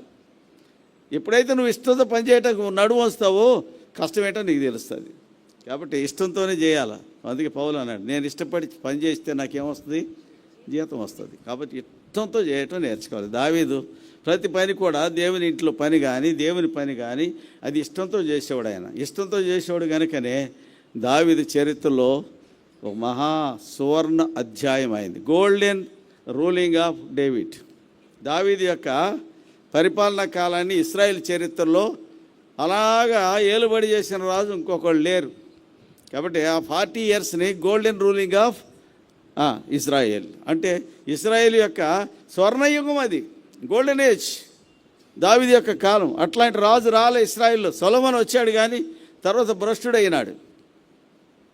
ఒకరు కాదు, ఇద్దరు కాదు, 1000 మంది భార్యలు, 700 మంది రాజకుమార్తె భార్యలు, 300 మంది ముప్పుడు గత్తెలు అంటే కంకుబైన్స్. అంటే ఇవన్నీ రాజకీయ పెళ్ళిళ్ళే. అతని పెళ్ళిళ్ళన్నీ రాజకీయ పెళ్ళిళ్ళే. ఎందుకంటే అతనితో రాజీ పడిపోయి అతని ఘనతను బట్టి సొలొమోను మా అల్లుడని చెప్పుకోవడానికి ఏం చేశారు? చాలామంది రాజులు పిల్లనిచ్చి పెళ్లి చేసి మా అల్లుడని చెప్పుకున్నారు. అట్లా 700 మంది రాజకుమార్తెలు భార్యలు అయినారు సొలొమోనుకి. వాళ్ళతో పాటు వచ్చిన ఉంపుడు కత్తి అంటే దాసీలు, వాళ్ళందరూ కూడా సొలొమోనుకి భార్యలు అయినారు. అట్లా 1000 మందిని భార్యలను చేసుకుని సొలొమోను భ్రష్టుడైనాడు. తద్వారా ఆయన బిగినింగ్ ఎంతో అద్భుతంగా ఉంది, ఎండింగ్ మాత్రం చాలా పరితాపకరమైన ఎండింగ్. బట్ దావీదు యొక్క బిగినింగ్ ఏమో చాలా ఎన్ని ఒడిదుడుకులు. 13 సంవత్సరాలు సౌలు చేత తరం పడ్డాడు ఆయన. ఎక్కడ? అడవుల్లో. ఏ రోజు ఆయన కంటి మీద నిద్రపోయేవాడు కదా. అంటే గొర్రెల కాపరిగా ఉన్నప్పుడు కాకుండా ఎప్పుడైతే గొలియాతును చంపాడు అక్కడి నుంచి ఆయన కష్టాలు మొదలైనాయి. అక్కడి నుంచే కష్టాలు మొదలైనాయి. ఎప్పుడైతే ఫెమిలియర్ ఫేస్ అయిందో దావీదు యొక్క జీవితంలో, ఇశ్రాయేల్లో ఒక బలమైన వ్యక్తి మనకున్నాడు అన్న బలమైన వ్యక్తి యొక్క ఉనికి అనేది బయటకు వచ్చిందో వెంటనే ఇశ్రాయేలు దావీదుని ఏం చేస్తున్నారు? ఒక పరాక్రమశాలి అయిన యోధుడిగా వాళ్ళు అభిమానిస్తున్నారు. కాబట్టి మా సౌలు కంటే కూడా మా దావీదే బలమైన వాడు అని చెప్పేసి ప్రజల్లో ఒక బలమైన విషయం వెళ్ళిపోయింది. ఆ కారణాన్ని బట్టే ప్రజలు అతన్ని మెచ్చుకుంటున్నారు. అదే సమయంలో సౌలేమో అతను ఏం చేస్తున్నాడు? చంపడానికి పూనుకున్నాడు. అందుకే ఇంకొక చక్కని మాట ఉంది. 23 మొదటి సమయాలు 14 వచనంలో సౌలు దావీదు అరణ్యంలోను కొండ స్థలం యందు నివాసం చేయుచుండెను. సౌలు అనుదినము అతని వేదికనను దేవుడు అతనిని సౌలు చేతికి అప్పగించలే. అంటే యెహోవా నా కాపరైన మాటకి ఇదే కదా అర్థం. ఎవరి కాపుదల్లో ఉన్నాడు దావీదు? రోజు తరుగుతున్నాడు. అనుదినము అతనిని వెదికినను, ఆ మాట ఉంది అక్కడ. రోజు వెతుకుతూ ఉన్నాడు. ఎవరు? సౌలు. ఎవరిని చంపడానికి? దావీదుని చంపడానికి. ఎన్ని సంవత్సరాలు? Near about 13 years. గొలియాతును చంపిన తర్వాత దావీదుకి ఎప్పుడైతే ఫేమ్ వచ్చిందో, పేరు వచ్చిందో, ప్రఖ్యాతులు వచ్చినాయో తట్టుకోలేకపోయినాడు. ఎవరు? సౌలు. కాబట్టి దావీదుని చంపడానికి ప్లాన్ చేసినాడు. కూతురునిచ్చి పెళ్లి చేసినాడు, అల్లుడైనాడు. అది కూడా తట్టుకోలేకపోయినాడు. కాబట్టి అతను అక్కడి నుంచి కూడా చంపడానికి మొదలేసినాడు. అలాగా దావీదును ఏదో విధంగా నాకు ఇతను దావీదు బ్రతికినంత కాలం నా కుటుంబానికి ఏముండదు, నెమ్మది ఉండదు. నా తర్వాత నా కుమారుడైన యోనాతాను రాజు కాలేడు. కాబట్టి ఈ దావీదు బ్రతికినంతకాలం బ్రతికితే నాకు శత్రువే. కాబట్టి దావీదుని ఏం చేయాలా? వాషౌట్ చేయాలా, తుడిచిపెట్టేయాలా. కాబట్టి రోజు ప్రతి దినము దావీదుకి ఏముంది? థ్రెట్ ఉంది కదన్నమాట. 23:14 అనుదినము సౌలు అతన్ని వెతికినను దేవుడు సౌలు చేతికి దావీదును అప్పగించలే. అంటే ఎవరి కాపుదల్లో ఉన్నాడు దావీదు? దేవుని కాపుదల్లో. అందుకే ఆ మాట రాసినాడు, యెహోవా నా కాపరి. ప్రతిరోజు థ్రెట్ ఉంది దావీదుకి. ఎక్కడున్నాడు ఆయన? రాబోయే రాజు, ఇశ్రాయేలుకి కాబోయే రాజు ఎక్కడున్నాడు? అడవుల్లో ఉన్నాడు. ఏం చేస్తున్నాడు? ప్రాణం కాపాడుకోవటానికి కొండల్లో, గుట్టల్లో, ఎక్కడ గుహల్లో అక్కడెక్కడ తలదాచుకుంటూ గడిపేశాడు సుమారు 13 ఏళ్ళు. మనమైతే ఏం చేస్తాం? బ్రతుకుంటే బలిసాకని దీన్ని బ్రతకొచ్చు. కాబట్టి ఏం చేయాలి? ఏం చేస్తాం అమ్మా? ఎక్కడ పారిపోయినాడు ఆయన? ఇశ్రాయేల్ దేశం చుట్టూ ఉన్నాడు కానీ బయటికి పారిపోలే ఆయన. వేరే దేశం, ఒక ఫిలిస్తీన్ దేశంలోకి వెళ్ళాడు కొద్ది దినాలు, తర్వాత ఎంతో నష్టపరుచుకున్నాడు. కానీ ప్రియమైన వాళ్ళారా, దావీదు ఎన్ని ఇబ్బందులు వచ్చినా అక్కడే ఉన్నాడు, అక్కడక్కడే తిరిగినాడు కానీ, కొండల్లో, గుట్టల్లో, ఆ గుహల్లో ఉన్నాడు కానీ, ఆ అరణ్యంలో తిరుగుతూ ఉన్నాడు కానీ, అది విడిచి అన్యులను హత్తుకుని వేరే చోటకు పోయినట్టు దాఖలాలు లేవు. ఉన్నాయా? ప్రతిదినం దావీదుకి ఏముంది? థ్రెట్ ఉంది. ప్రతిదినం దావీదుకి థ్రెట్ ఉంది. ఆయన దావీదు వేసాడు, దేవుడిని ఆశ్రయించాడు. కాబట్టి ఏం చేసినాడు ఆయన? దేవుడిని ఆశ్రయించిన కారణాన నామైన 3వ కీర్తనలో ఏమన్నాడు? 3వ కీర్తన ఓ మాట చదువుతామా? నేను నిద్రపోయి మేలుకొందును నా. చదవండి 3వ కీర్తన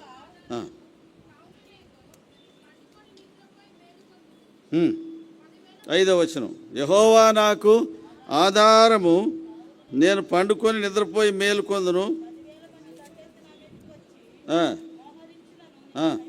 నేను భయపడను. చాలు. ఏముంది? ఎవరు? అబ్షాలోము సొంత కుమారుడే, కడుపును పుట్టిన కుమారుడే తిరుగుబాటు చేసి రాజుగా ప్రకటించుకుంటే దావీదు ప్రాణభయంతో పారిపోయినాడు. పారిపోయినప్పుడు రాసిన కీర్తన ఇది, 3వ కీర్తన. ఏమంటాడు? నేను పండుకొని, చుట్టుపక్కల శత్రువులు ఉండే పండుకొని ఉండే నిద్రపోతాడా? నేను పండుకొని నిద్రపోతా. నా చుట్టూ 10,000 మంది మోహరించిన నేను ఎవరికి భయపడను. కారణం ఏంటంటే యెహోవా నాకు కాపరి. యెహోవా నా కాపరి, ఆయన నాకు ఆధారం.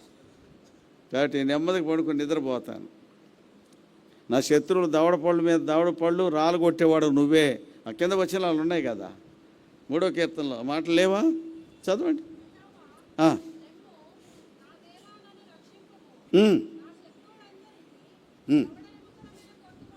నువ్వే అంటే దవడపళ్ళు రాళ్ళు కొట్టేవాడు నువ్వే. కాబట్టి దేవుణ్ణి ఆశ్రయించినాడు కనుకనే ఈ మాట రాసినాడు. ఏమని? యెహోవా నా కాపరి. నా కాపరి అంటే నన్ను కాపాడేవాడు, నన్ను కాపాడువాడు, ఇశ్రాయేలుని కాపాడువాడు, కునుకడు, నిద్రపోడు.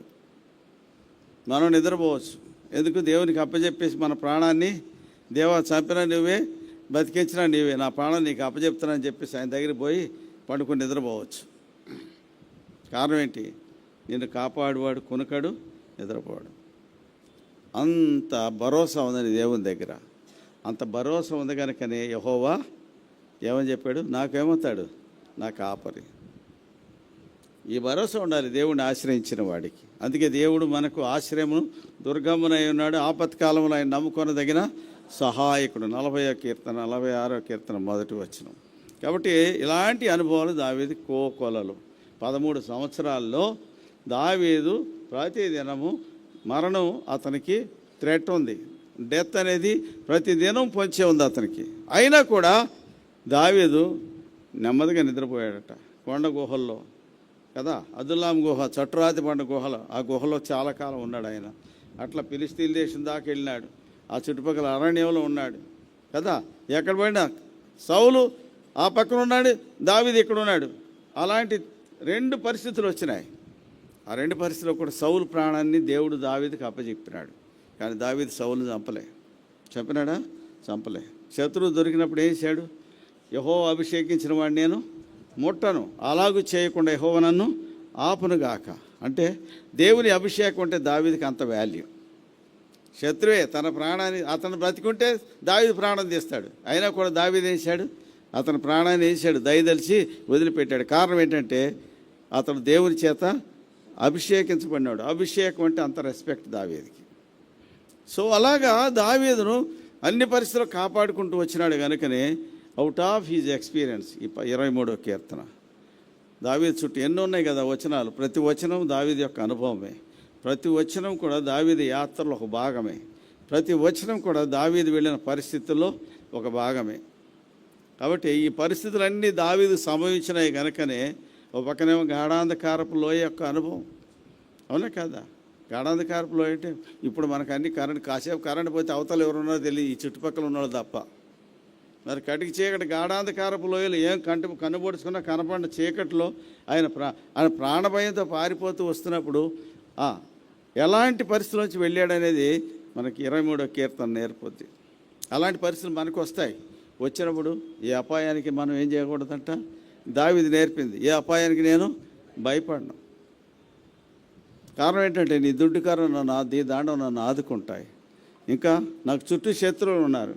ఈ శత్రువులు ఎదుటి నువ్వేం చేస్తున్నావు? భోజనం. ఎవడన్నా శత్రువుని పెట్టుకుని చుట్టూ శత్రువుని వేసుకుని నెమ్మదిగా తింటా కూర్చుంటాడా? కానీ దావీదుకి అనుభవం ఉంది. నా శత్రువులు ఎదుట నువ్వు నాకు భోజనం సిద్ధం చేసావు. ఓ పక్కన పళ్ళు కొరుక్కుంటూ ఉన్నాడు, దావీదు ఇక్కడ భోజనం చేస్తూ ఉండొచ్చు బహుశా. ఎట్లా ఉంటుంది అది? ఎలా ఉంటుంది? హౌ ఇట్ ఈస్ చూడటానికి. వీడు ఎంత నెమ్మదిగా తింటున్నాడు ఏంద్రా బాబు. అటు చుట్టుపక్కల కత్తులు కటారులు వేసుకుని ఉన్నారు వాళ్ళు, కానీ దావీదు ఎట్లున్నాడు? నెమ్మదిగా భోజనం చేసుకుంటూ కూర్చున్నాడట. నా భోజనం సిద్ధపరిచావు, నూనెతో నా తలాంటి ఉన్నావు, నా గిన్నె నుండి, అంటే గిన్నె అంటే హృదయం, అవుట్ ఆఫ్ జాయ్ అది పొరిలిపోతూ ఉంది. ఆ హృదయం నుంచి సంతోషం పొంగుతూ ఉంది. కాబట్టి ఆఖరికి ఏమనంటే నా బ్రతుకు దినాలన్నీ కృపాక్షేమాలే నా వెంట వస్తాయి. It is out of experience. కారణం ఏంటంటే ఎందుకు కృపాక్షేమాలు వస్తాయంటే నువ్వు నాకు తోడుగా ఉన్నావు, నువ్వు నన్ను కాపాడుతున్నావు, నువ్వు నన్ను పోషిస్తున్నావు, నన్ను భద్రపరుస్తున్నావు. కాపరికి ఉన్న లక్షణాలు ఇవే. అందుకే ఇవన్నీ కలిపి ఒకటో మాటలో చెప్పినాడు దావీదు. ఏమని? యెహోవా నా కాపరి, నాకు లేమి కలుగుదు. అంటే లేమంటే అర్థం ఏంటి? ఏది కొదవ ఉండదు, నాకు ఏది తక్కువ ఉండదు. దేవుడు నా కాపరికి ఉన్నప్పుడు నాకు ఏది తక్కువ ఉండదు. ఇది దావీదు యొక్క అనుభవం. ఈ అనుభవాన్ని మనం కూడా ప్రతి ఒక్కళ్ళం కూడా నేర్చుకోవాలా. చిన్న వయసులో దావీదు నేర్చుకున్న అనుభవం అండి ఇది. ఈ అనుభవం నుంచి ప్రతి ఒక్కళ్ళం పోవాల్సిందే, ప్రతి ఒక్కళ్ళం వెళ్ళాల్సిందే. ఇదే అనుభవం. గాఢాంధకారమైన అనుభవాలు వస్తాయి. గాఢాంధకారం అంటే గాఢాంధకారం ఉంది అంటే అవతల ఇక్కడ లోయ ఉందంటే అవతల కొండ ఉంది. రెండు కొండల మధ్యలో భాగమే లోయ కదా. రెండు కొండల మధ్యలో ఉండే భాగమే లోయ. అంటే నువ్వు ఈ లోయ దాటి అవతలకి వెళితే కొండే. లోయలు ఎక్కడ ఉంటాయి, కొండలు అక్కడే ఉంటాయి. కాబట్టి ఆ కాసేపు ఆ లోయలో పడి అవతలకి వెళితే కొండ ఎక్కుతావు. కాబట్టి ఇవన్నీ మనం నేర్చుకోవాల్సిన సత్యాలు. దావీదు యొక్క జీవితం అనేది ప్రతి మనిషికి 23వ కీర్తన అనేది ప్రత్యేకించి అనేక మంది జీవితాలను మార్చింది 23వ కీర్తన. కాబట్టి ఈ కీర్తన ద్వారా దేవుడు ఈ 5 దినాలు 6 దినాలు మనల్ని పోషిస్తూ వచ్చాడు, తన దాసుల ద్వారా మాట్లాడుతూ వచ్చాడు. కాబట్టి ఆ అనుభవాల్ని మన అనుభవాలుగా చేసుకుందాం. ఎందుకంటే దావీదు యొక్క అనుభవంలో ఎక్కడ దావీదు వెనక్కి తిరిగి చూసినట్టు లేదు. ఉందా? లేదు. ఈ నెవర్ లుక్ బ్యాక్. ఎక్కడ కూడా వెనక్కి తిరిగి చూడలేదు. ఏ పరిస్థితి వచ్చినా ఎదుర్కొన్నాడే కానీ, ఏ పరిస్థితి వచ్చినా దాటుకుంటూ పోయినాడు, ధైర్యంగా పోయినాడే కానీ, ఏ పరిస్థితి వచ్చినా వెనక్కి తిరిగి వెనుచూపి పారిపోయిన సందర్భాలు దావీదు జీవితంలో లేవు. ఇదే మనం నేర్చుకోవాల్సిన సత్యం. వెనక్కి తిరిగి చూడకూడదు, శత్రువుకు వెన్ను చూపకూడదు. అపవాదిని ఎదిరించుడి, అప్పుడు వాడు మీ యొద్ద నుండి పారిపోవును. దేవుని యొద్దకు రండి, అప్పుడు ఆయన మీ యొద్దకు వచ్చును. యాకోబు 4:7-8 వచనాలు. కాబట్టి we have to face devil. సాతాన్ని ఎదుర్కోవాలి, శత్రువుని ఎదుర్కోవాలి. అలా చేయడానికి దేవుడు మనల్ని సిద్ధపరచును గాక. దేవుడిని ఆశ్రయించడానికి దేవుడు మనకు నేర్పును గాక. రండి ప్రార్థన చేసుకుందాం.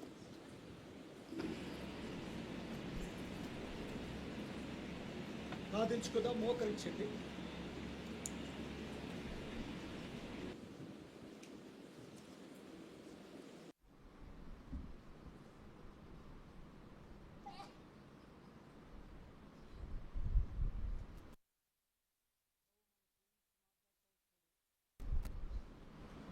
ఈ అనుభవంతో మనము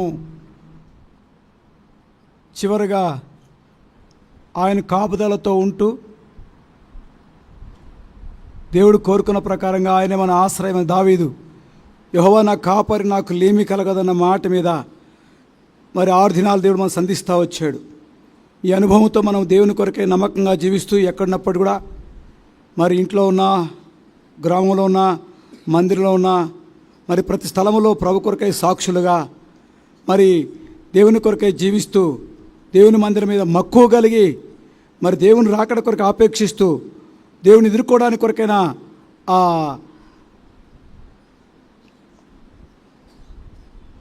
సైనికునికి ఉండవలసిన లక్షణాలు, ఆ కవచాలు అవి మనం కలిగిన వారంగా ఉంటూ మనల్ని భద్రపరుచుకుంటూ దేవుని రాకడ కొరకు సిద్ధపడాలని కోరబడతా ఉన్నాం. కోరబడుతున్న నీవు ఇష్టపడుతూ ఉంటే ఇంకా రక్షణ లేకుండా, పాపక్షమాపణ లేకుండా, మరి రక్షణ పొంది వెనకబడిపోయిన జీవితంతో ఆదరణ లేని స్థితిలో సాగిపోతా ఉన్నాయేమో. దేవుడిని ప్రేమించి చివరిగా మాట్లాడుతూ వచ్చాడు.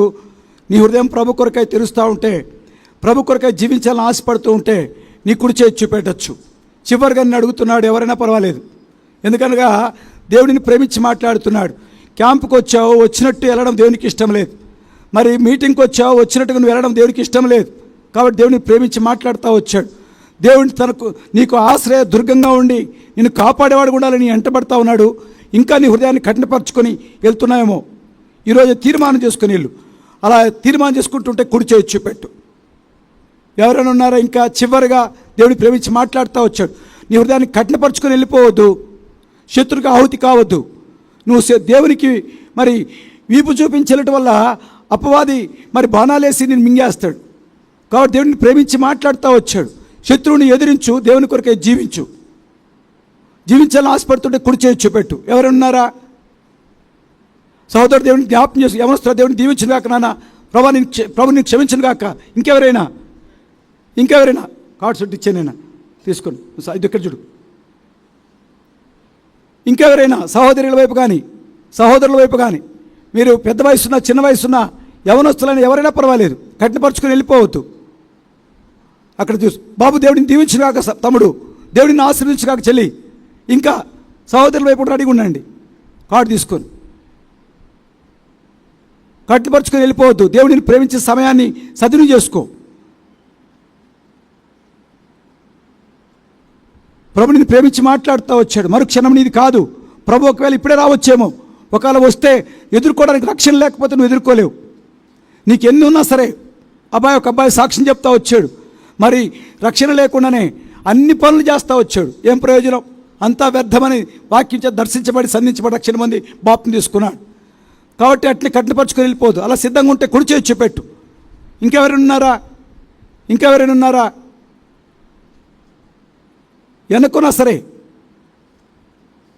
రక్షణ కొరకైన తీర్మానం నువ్వు చేయకపోతే ఇప్పుడు చేయి. చివరిగా అడుగుతున్నాడు దేవుడు. రక్షణ పొందిన నీవు నేను ఎలా ప్రభు కొరకై జీవిస్తా ఉన్నాం? దావీదు వలె ఉన్నామా? మరి రక్షణ పొందిన అని చెప్పి దైవికంగా జీవించి దేవుని చేత అభిషేకం పొందినప్పటికీ కూడా మరి దైవికంగా జీవించక మరి ఆత్మహత్య చేసుకుని చనిపోయాడు లాస్ట్లో. సౌల్లాగా ఉంటున్నావా? అలా ఉంటే ఈరోజు తీర్మానం చేసుకో. మరి మంచి తీర్మానం చేసి సమకూర్చబడు. నీ జీవితంలో లోయ అనుభవం ఏముందా? ఒకవేళ కొండ అనుభవం లేదా? ఈరోజే తీర్మానం చేసుకో. ప్రభు నిన్ను నడిపించాలని కోరుతున్నాడు. నువ్వు ఎక్కలేంత ఎత్తైన కొండపైకి నేను తీసుకెళ్ళాలని ఇష్టపడుతున్నాడు. అలా సిద్ధపడుతుంటే కుడి చేయి చూపెట్టు. నీ కొరకై దేవుడు మరి ప్రార్థన చేస్తాం. ఇంకా ఎవరైనా ఉన్నారా? మరి ఒకవేళ సమకూర్పు కొరకైతే మరి ఆ కార్డులోని చిన్న కింద చివర సమకూర్పు కొరకైన మాట అని చెప్పని రాసిపెట్టు. దేవుని దర్శించుంటే. ఇంకెవరైనా ఉన్నారా? కఠినపరుచుకొని లోక సంబంధ వ్యవహారాలు సిక్కుపడిపోయి సౌల్లాగా మరి ఇంకా దాచుకుందాం, ఏం తిందామా ఏం త్రాగుదామని దోచుకుందామని చెప్పని సాగిపోకుండా తీర్మానం చేసుకుని సరైన విధానంలో మరి దావీదు వలె దేవుని మీద దృష్టి ఉంచి ముందుకు సాగిపో. అప్పుడు దేవుడిని కూడా ప్రేమించి మాట్లాడుతూ వచ్చాడు. శత్రువులు ఎదుట నాకు ఆహార భోజనం సిద్ధపరుచున్నాడని చెప్పిన మాటని జీవితంలో సార్థకం చేసుకుంటావు. చిరకాలం దేవుని మందిరం నివసించే దేవుడిని జ్ఞాపకం చేసుకుంటాడు. నీ తలను నూనెతో అంటూ వస్తాడు. అలా అభిషేకం కావాలని కోరుకుంటున్నావా? అలాగని సన్నిధిలోకి మరి సమకూర్చబడాలని కోరుకుంటూ ఉంటే సమకూర్పు కొరకైనా మరి తీర్మానం చేస్తుంటే నీ కుడి చేయి చూపెట్టు. నువ్వెవరైనా సరే ఈ కాంపౌండ్లో ఎక్కడన్నా సరే, హెబ్రోన్లో ఉన్నా ఎక్కడున్నా మరి ఎక్కడున్నా సరే ఒకవేళ డ్యూటీ చేస్తున్నాయేమో, వాచ్మెన్ బట్టి డ్యూటీ ఏమన్నా ఇంకా సరైన గ్రహింపు లేకున్నాయేమో తీర్మానం చేసుకో. ఏ పనిలో ఉన్నప్పుడు కూడా సరే ప్రియా సహోదరి సహోదరుడా, కట్టుపరచుకోండొద్దు, తిరిగి సమకూర్చబడి ప్రభుత్వం మాట్లాడుతూ వచ్చాడు. ఈ మీటింగ్స్ నీ కొరకే. దేవుడు అంత మంచి వాతావరణం ఇచ్చి చక్కటి సమయం ఇచ్చి అన్ని అనుకూలింపజేసి నీ కొరకే, నీ సమకూర్పు కొరకే అని గుర్తుపెట్టుకో. అలా సమకూర్చబడుతుంటే కుడి చేయి చూపెట్టు. ఇంకా కఠినపరచబడిన హృదయంతో, దుఃఖ హృదయంతో, వ్యసనముతో, మరి బాధతో వెళ్ళిపోవడం దేవునికి ఇష్టం లేదు ప్రియుడా. దేవుడిని ప్రేమించి మాట్లాడుతూ వస్తున్నాడు.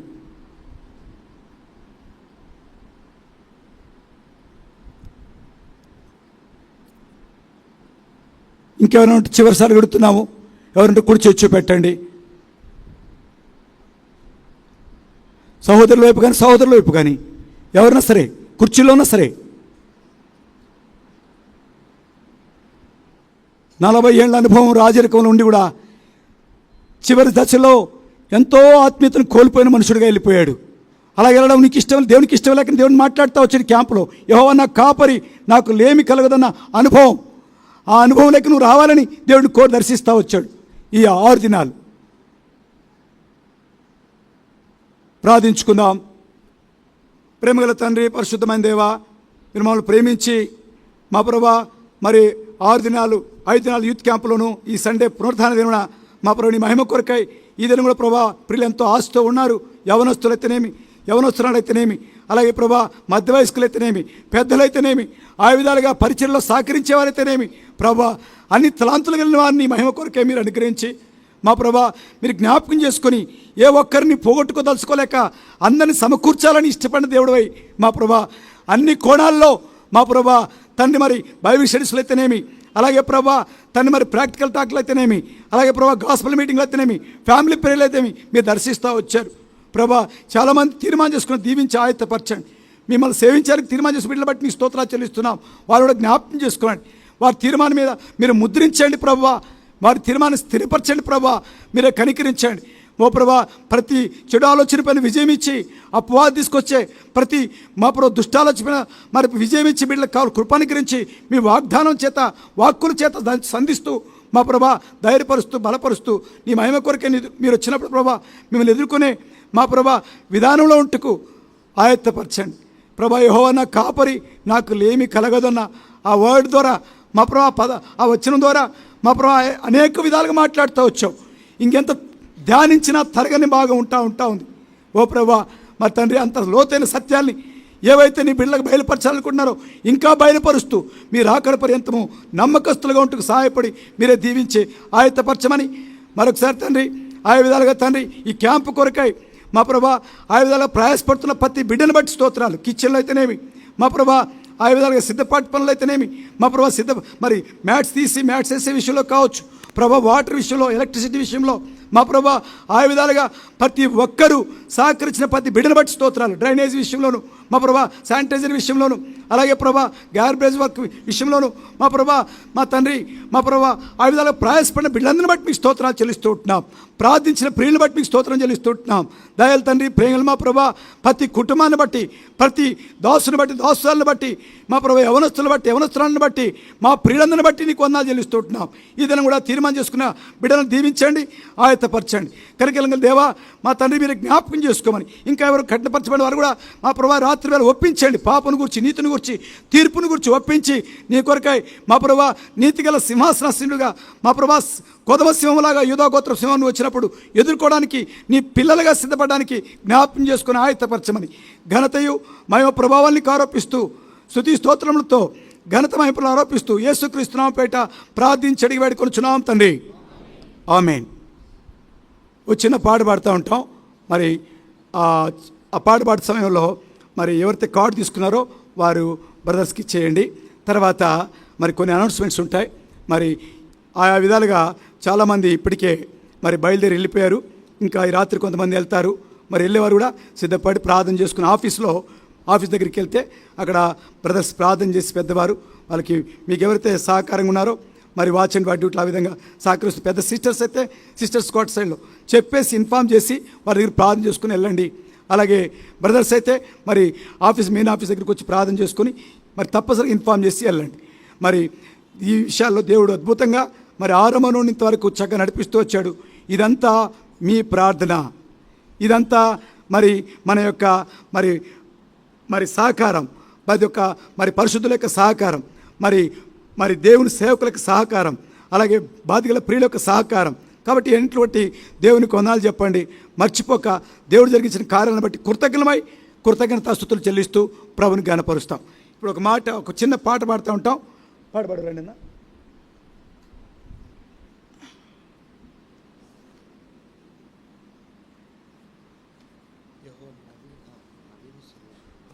చాలు యెహోవా నా కాపరి, అదే పాట పాడుకుందామండి. నవీన్ సురేష్ రన్నన్.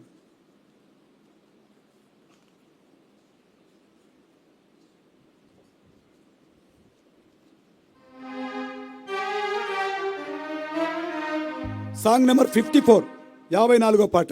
ఈ పాట పాడుకున్నప్పుడు సమయంలో అవి కలెక్ట్ చేసుకుందాం. తర్వాత దయచేసి గమనించండి, మరి ప్రార్థన చేసుకుందాం. ఇక్కడ కనబడితే మీరు సహకరిస్తారు.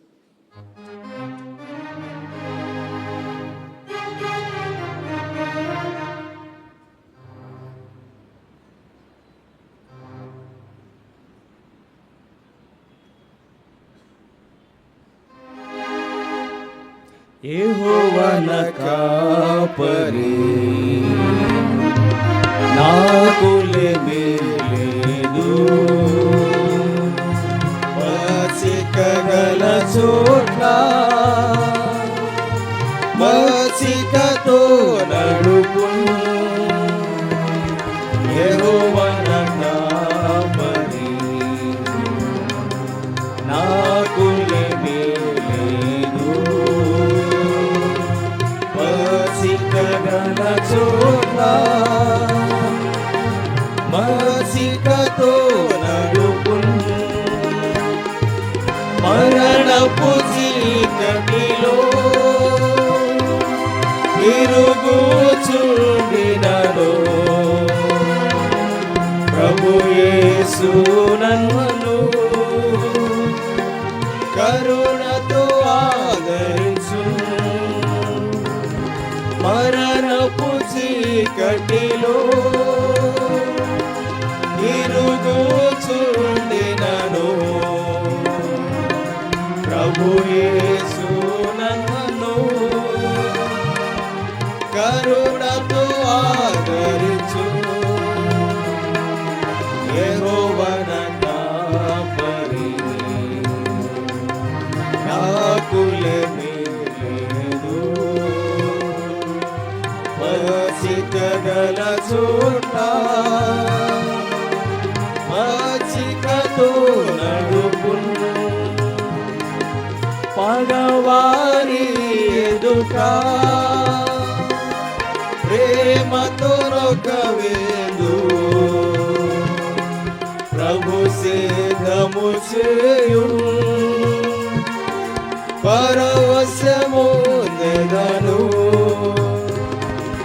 పగవారి ఎదుట ప్రేమతో రొక్కవేందు. ప్రభు సిద్ధము చేయు పరవశము నెదను. యెహోవా నా కాపరి, నాకు లేమి లేదు. పచ్చికగల చోట్ల మచ్చికతో నడుపును. నూనెతో నా తలను అభిషేకము చేయు. నా హృదయము నిండి పోలుచున్నది. నూనెతో నా తలను అభిషేకము చేయు. నా హృదయము నిండి పోలుచున్నది. యెహోవా నా కాపరి,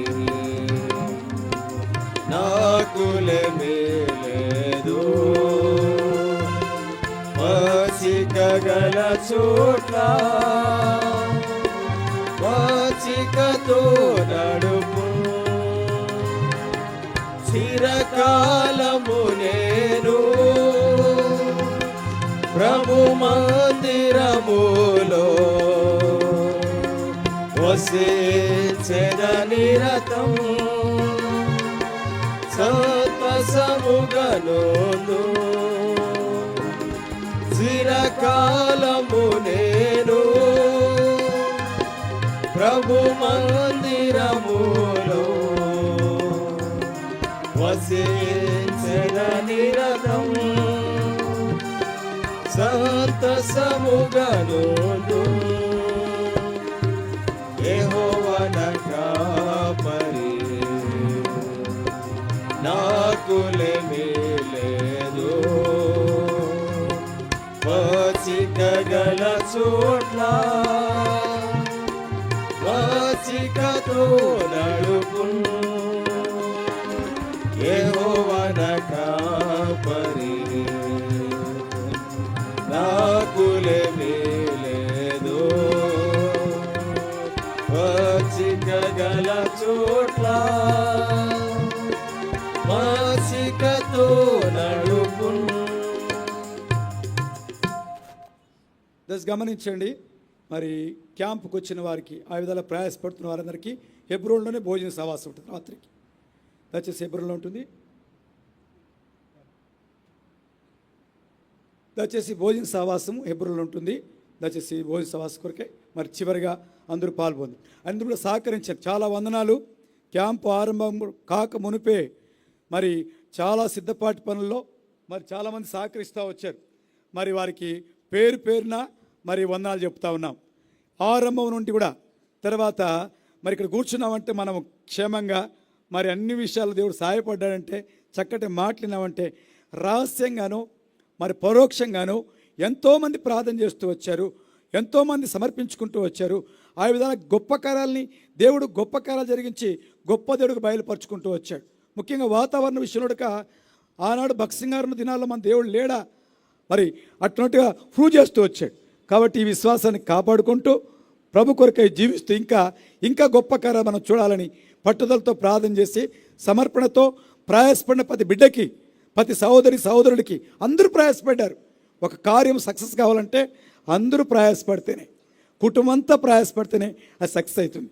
అలాగే దేవుని ఇంటికి వచ్చే ప్రతి బిడ్డ సార్వత్రిక సంఘాల వారు మరి తెలుగు రాష్ట్రాలైతేనేమి మరి ముఖ్యంగా మరి ఈ మన హైదరాబాద్లో ఉన్న ప్రియులు ఆయా ప్రాంతాల నుంచి రాయలసీమ తెలంగాణ నుండి మరి ఆ విధాలుగా ఆంధ్ర నుండి వాళ్ళ తలాంతులు వెళ్ళిన వారు చక్కగా వచ్చి పరిచయలో సహకరిస్తూ వచ్చారు. అంత మాత్రం కాకుండా కార్యక్రమాల కొరకై ఎంతో ప్రయాసతో మరి ప్రతి రంగంలో ఏ విషయంలో దేవుడు సహాయం చేయాలో ఆ విషయంలో దేవుడు సహాయం చేస్తూ వచ్చాడు. ఏ కొరత లేదు. నిజంగా వర్డ్ అంటే ఈ థీము దేవుడు అద్భుతంగా గొప్ప కార్యం చేస్తూ నడిపిస్తూ వచ్చాడు. ఈ కురియన్ గారు కూడా బాగయ్యాడు. మీరు చాలామంది ఆయన బాగలేదు నిరుత్సాహం ఉండొద్దు, ఆయన చక్కగా ఉన్నాడు. కాదంటే మరలా ఎక్కడ ఇదవుతాడని చెప్పనేసి కొంచెం తీసుకురాలి క్యాంపులోకి. కాబట్టి పీటరాచార్య కూడా తీసుకొని దేవుడు బాగు చేశాడు. ఆయన కూడా ఆశ ఉండే ఈ క్యాంపు జరగాలని. దైవజనుడు కురియన్ గారు కూడా ఆశ ఉండే చక్కగా ఎట్లా జరుగుతుంది నేను ప్రార్థనపరుడుగా ప్రార్థన చేస్తూ వచ్చాడు. ఆయన కన్నీటి ప్రార్థనలే మన జీవితంలో గొప్ప కార్యాలు దేవుడు చేస్తూ వచ్చాడు. ఇలాగా అనేక మంది ప్రయాసపడుతూ వచ్చారు. అందరికీ వందనాలు చెప్తా ఉన్నాను, కృతజ్ఞత తెలుపుతా ఉన్నాం. సంఘంగా మరి బాధిగల ప్రియులముగా పరిచారకులముగా మా కొరకు ప్రార్థించండి.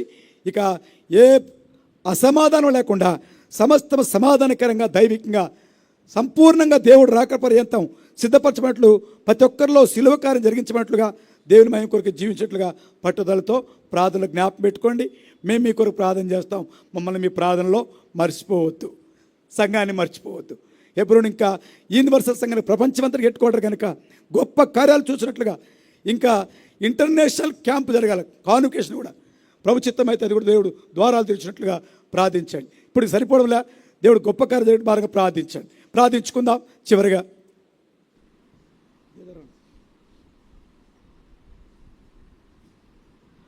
ప్రేమగల తండ్రి, పరిశుద్ధమైన దేవా, నీ మహిమ కొరకై ఈ క్యాంపు ఆరంభం నుంచి కూడా మా ప్రభా ప్రయాసపడిన ప్రతి బిడ్డను బట్టి మీకు స్తోత్రాలు. మా ప్రభా స్పిరిచువల్గాను భౌతికంగాను మా ప్రభా అన్ని విషయాల్లో మా ప్రభా ప్రయాసపడిన ప్రతి బిడ్డను బట్టి మీకు వందనాలు స్తోత్రాలు చెల్లిస్తున్నాం. ఆయురారోగ్యాలతో కాపాడిన స్తోత్రం చెల్లిస్తున్నాం. మంచి వాతావరణం ఇచ్చేందుకు స్తోత్రం చెల్లిస్తున్నాం. మా ప్రభా చక్కటి సలహాదారులు మాకు ఇచ్చేందుకు స్తోత్రాలు చెల్లిస్తుంటున్నాం. చక్కటి వాక్యోపదేశాలు ఇచ్చిన స్తోత్రం చెల్లిస్తున్నాం. ఆయా తలాంతులు కలిగిన వారికి ఇచ్చినలు అయితేనేమి మా ప్రభా, ఆయా వాక్యం మా ప్రభా తండ్రి మన ప్రతి బోర్డులో, ఎలక్ట్రిసిటీ బోర్డులో అయితేనేమి ప్రభుత్వ అధికారులను బట్టి కూడా నీకు స్తోత్రం చెల్లిస్తూ ఉంటున్నాం. ప్రతి ఒక్కరి కార్యక్రమం సహకరించిన బిడ్డలందరిని బట్టి నీకు వందనాలు స్తోత్రాలు చెల్లిస్తూ కృతజ్ఞతతో కొనియాడుతూ ఈ దినం ప్రభా ఈ క్యాంపు ద్వారా రక్షణ పొందిన ప్రతి బిడ్డను బట్టి స్తోత్రాలు. మా ప్రభా సేవకులు సమర్పించుకున్న బిడ్డను బట్టి స్తోత్రాలు. ఇంకా సేవ విస్తరించినట్లుగా నీ దాసుడు ప్రభా దైవజనుడు భక్సింగ్ గారు మొదటి మందిర మహిమ కంటే కడవర మందిర మహిమ విన్నట్టుగా మా ప్రభా మహిమను చూసినట్లుగా మా తరాన్ని మా ప్రభా రాబోయే తరాలు చూసినట్లుగా మీరే గొప్ప కార్యం జరిగిస్తున్నందుకు మీకు వందనాలు చెల్లిస్తూ, గొప్ప దేవా నీకే వందనాలు స్తోత్రాలు చెల్లిస్తూ, అద్భుత కార్యాలు చేసే దేవుడు, సమస్తం నీ మహిమ కొరకై మా ప్రభా మీ కాపురత్వం కింద నడిపించిన దేవుడిని స్తుతిస్తూ కొనియాడుతూ యేసుక్రీస్తు వారి నామపేట ప్రార్థిస్తూ కృతజ్ఞతతో కొనియాడుతూ యేసుక్రీస్తు నాడు వేడుకుంటున్నాం తండ్రి. మన ప్రభుని యేసుక్రీస్తు వారి కృప, తన దేవుని పారమైన ప్రేమ, పరిశుద్ధాత్మను సహవాసం చేరుచిన ప్రతి బిడ్డకిని, ఆయుధాలుగా ప్రయాసపడుతున్న ప్రతి బిడ్డలకి ఇప్పుడు నువ్వు ఎల్లప్పుడూ సదాకాలం ఆయన రాకడ పర్యంతం స్థిరపరిచి ఆశీర్వదించి కాపాడి భద్రపరచునుగాక. ఆమేన్. గొప్ప దేవుడా ఓ నీవే, స్తుతులకు పాత్రుడు నీవే.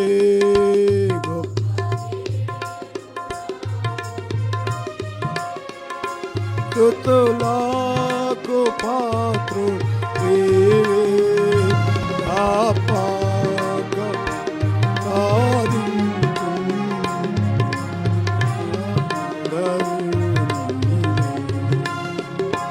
తాపక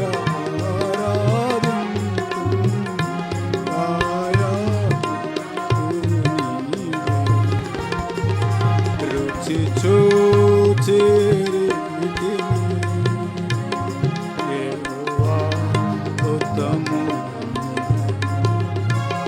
రుచి చూచి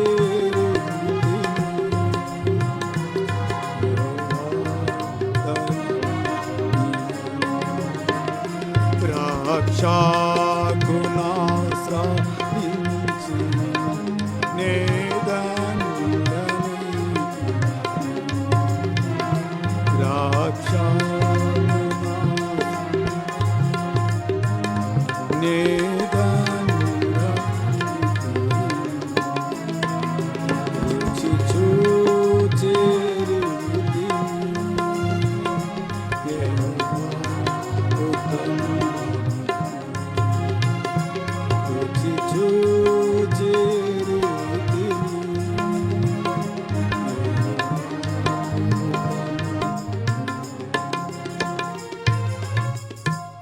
Praise the Lord.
మహిమ ప్రభుకే,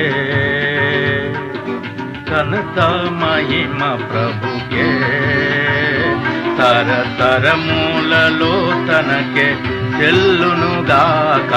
ఘనత మహిమ ప్రభుకే, తరతరములలో తనకే చెల్లునుగాక.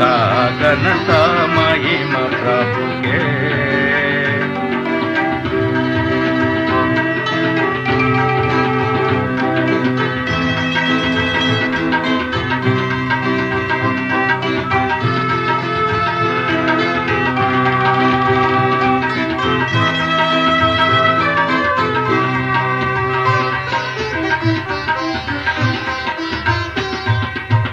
నీతిమంతుడు మహనీయుడు, నీతిమంతుడు మహనీయుడు, స్తుతి కీర్తనలతో సన్నుతించెదము, స్తుతి కీర్తనలతో సన్నుతించెదము.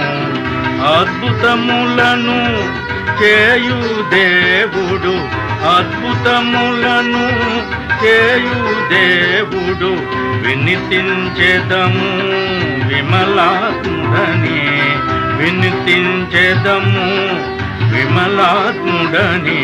ఘనత మహిమ ప్రభుకే, తరతరములలో తనకే చెల్లునుగాక. ఘనత మహిమ ప్రభుకే.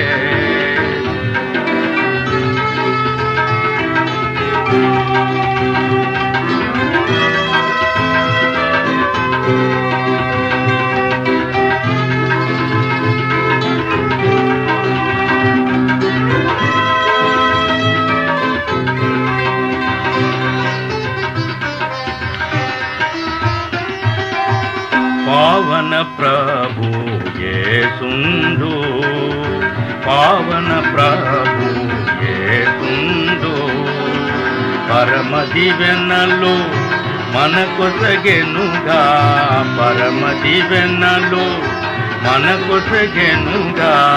తరతరములలో ఎరిగిన తండ్రిని, తరతరములలో ఎరిగిన తండ్రిని, నిరంతరము స్తుతించెదము, నిరంతరము స్తుతించెదము. ఘనత మహిమ ప్రభుకే, తరతరములలో తనకే చెల్లునుగాక. ఘనత మహిమ ప్రభుకే.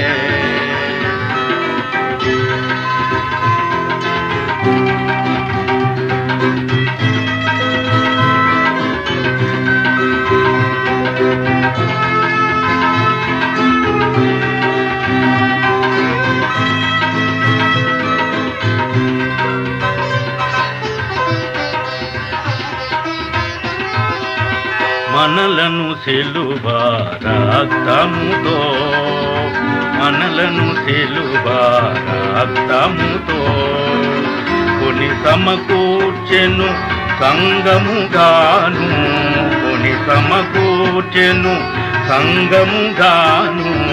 తన శిరసత్వము లోమనలుంచే, తన శిరసత్వము లోమనలుంచే. మలన నడుపు రారాజునకే, మనల నడుపు రారాజునకే. ఘనత మహిమ ప్రభుకే, తరతరములలో తనకే చెల్లునుగాక.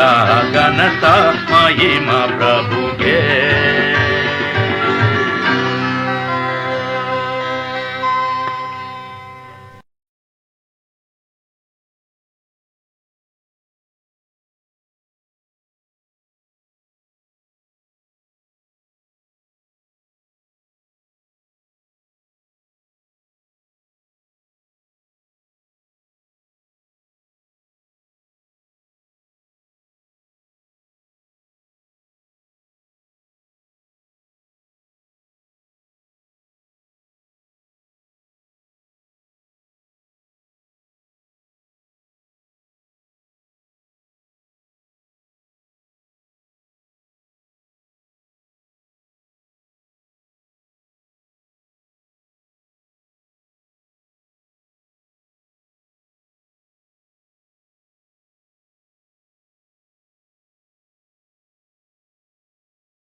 ఘనత మహిమ ప్రభుకే,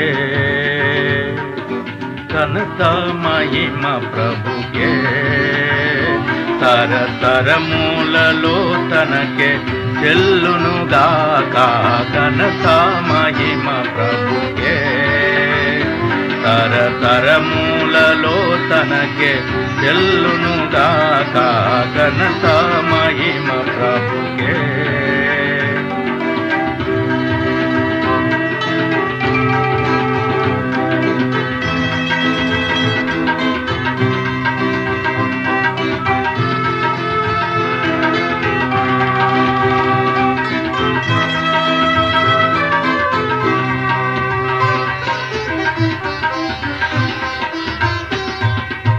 నీతిమంతుడు మహనీయుడు, నీతిమంతుడు మహనీయుడు, స్తుతి కీర్తనలతో సన్నుతించెదము, స్తుతి కీర్తనలతో సన్నుతించెదము.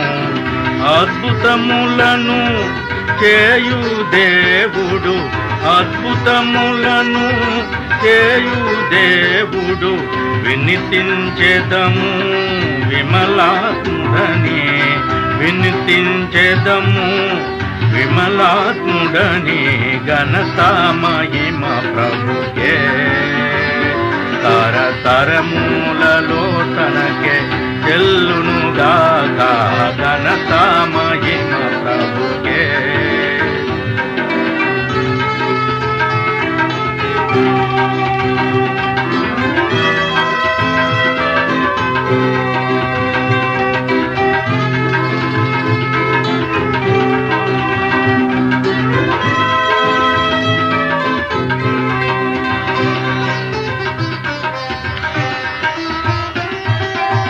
పావన ప్రభు యేసుండు, పావన ప్రభు యేసుండు, పరమ దివెనలు మనకొసగెనుగా, పరమ దివెనలు మనకొసగెనుగా. తరతరములలో ఎరిగిన తండ్రిని, తరతరములలో ఎరిగిన తండ్రిని, నిరంతరము స్తుతించెదము, నిరంతరము స్తుతించెదము. ఘనత మహిమ ప్రభుకే, తరతరములలో తనకే చెల్లునుగాక. ఘనత మహిమ ప్రభుకే.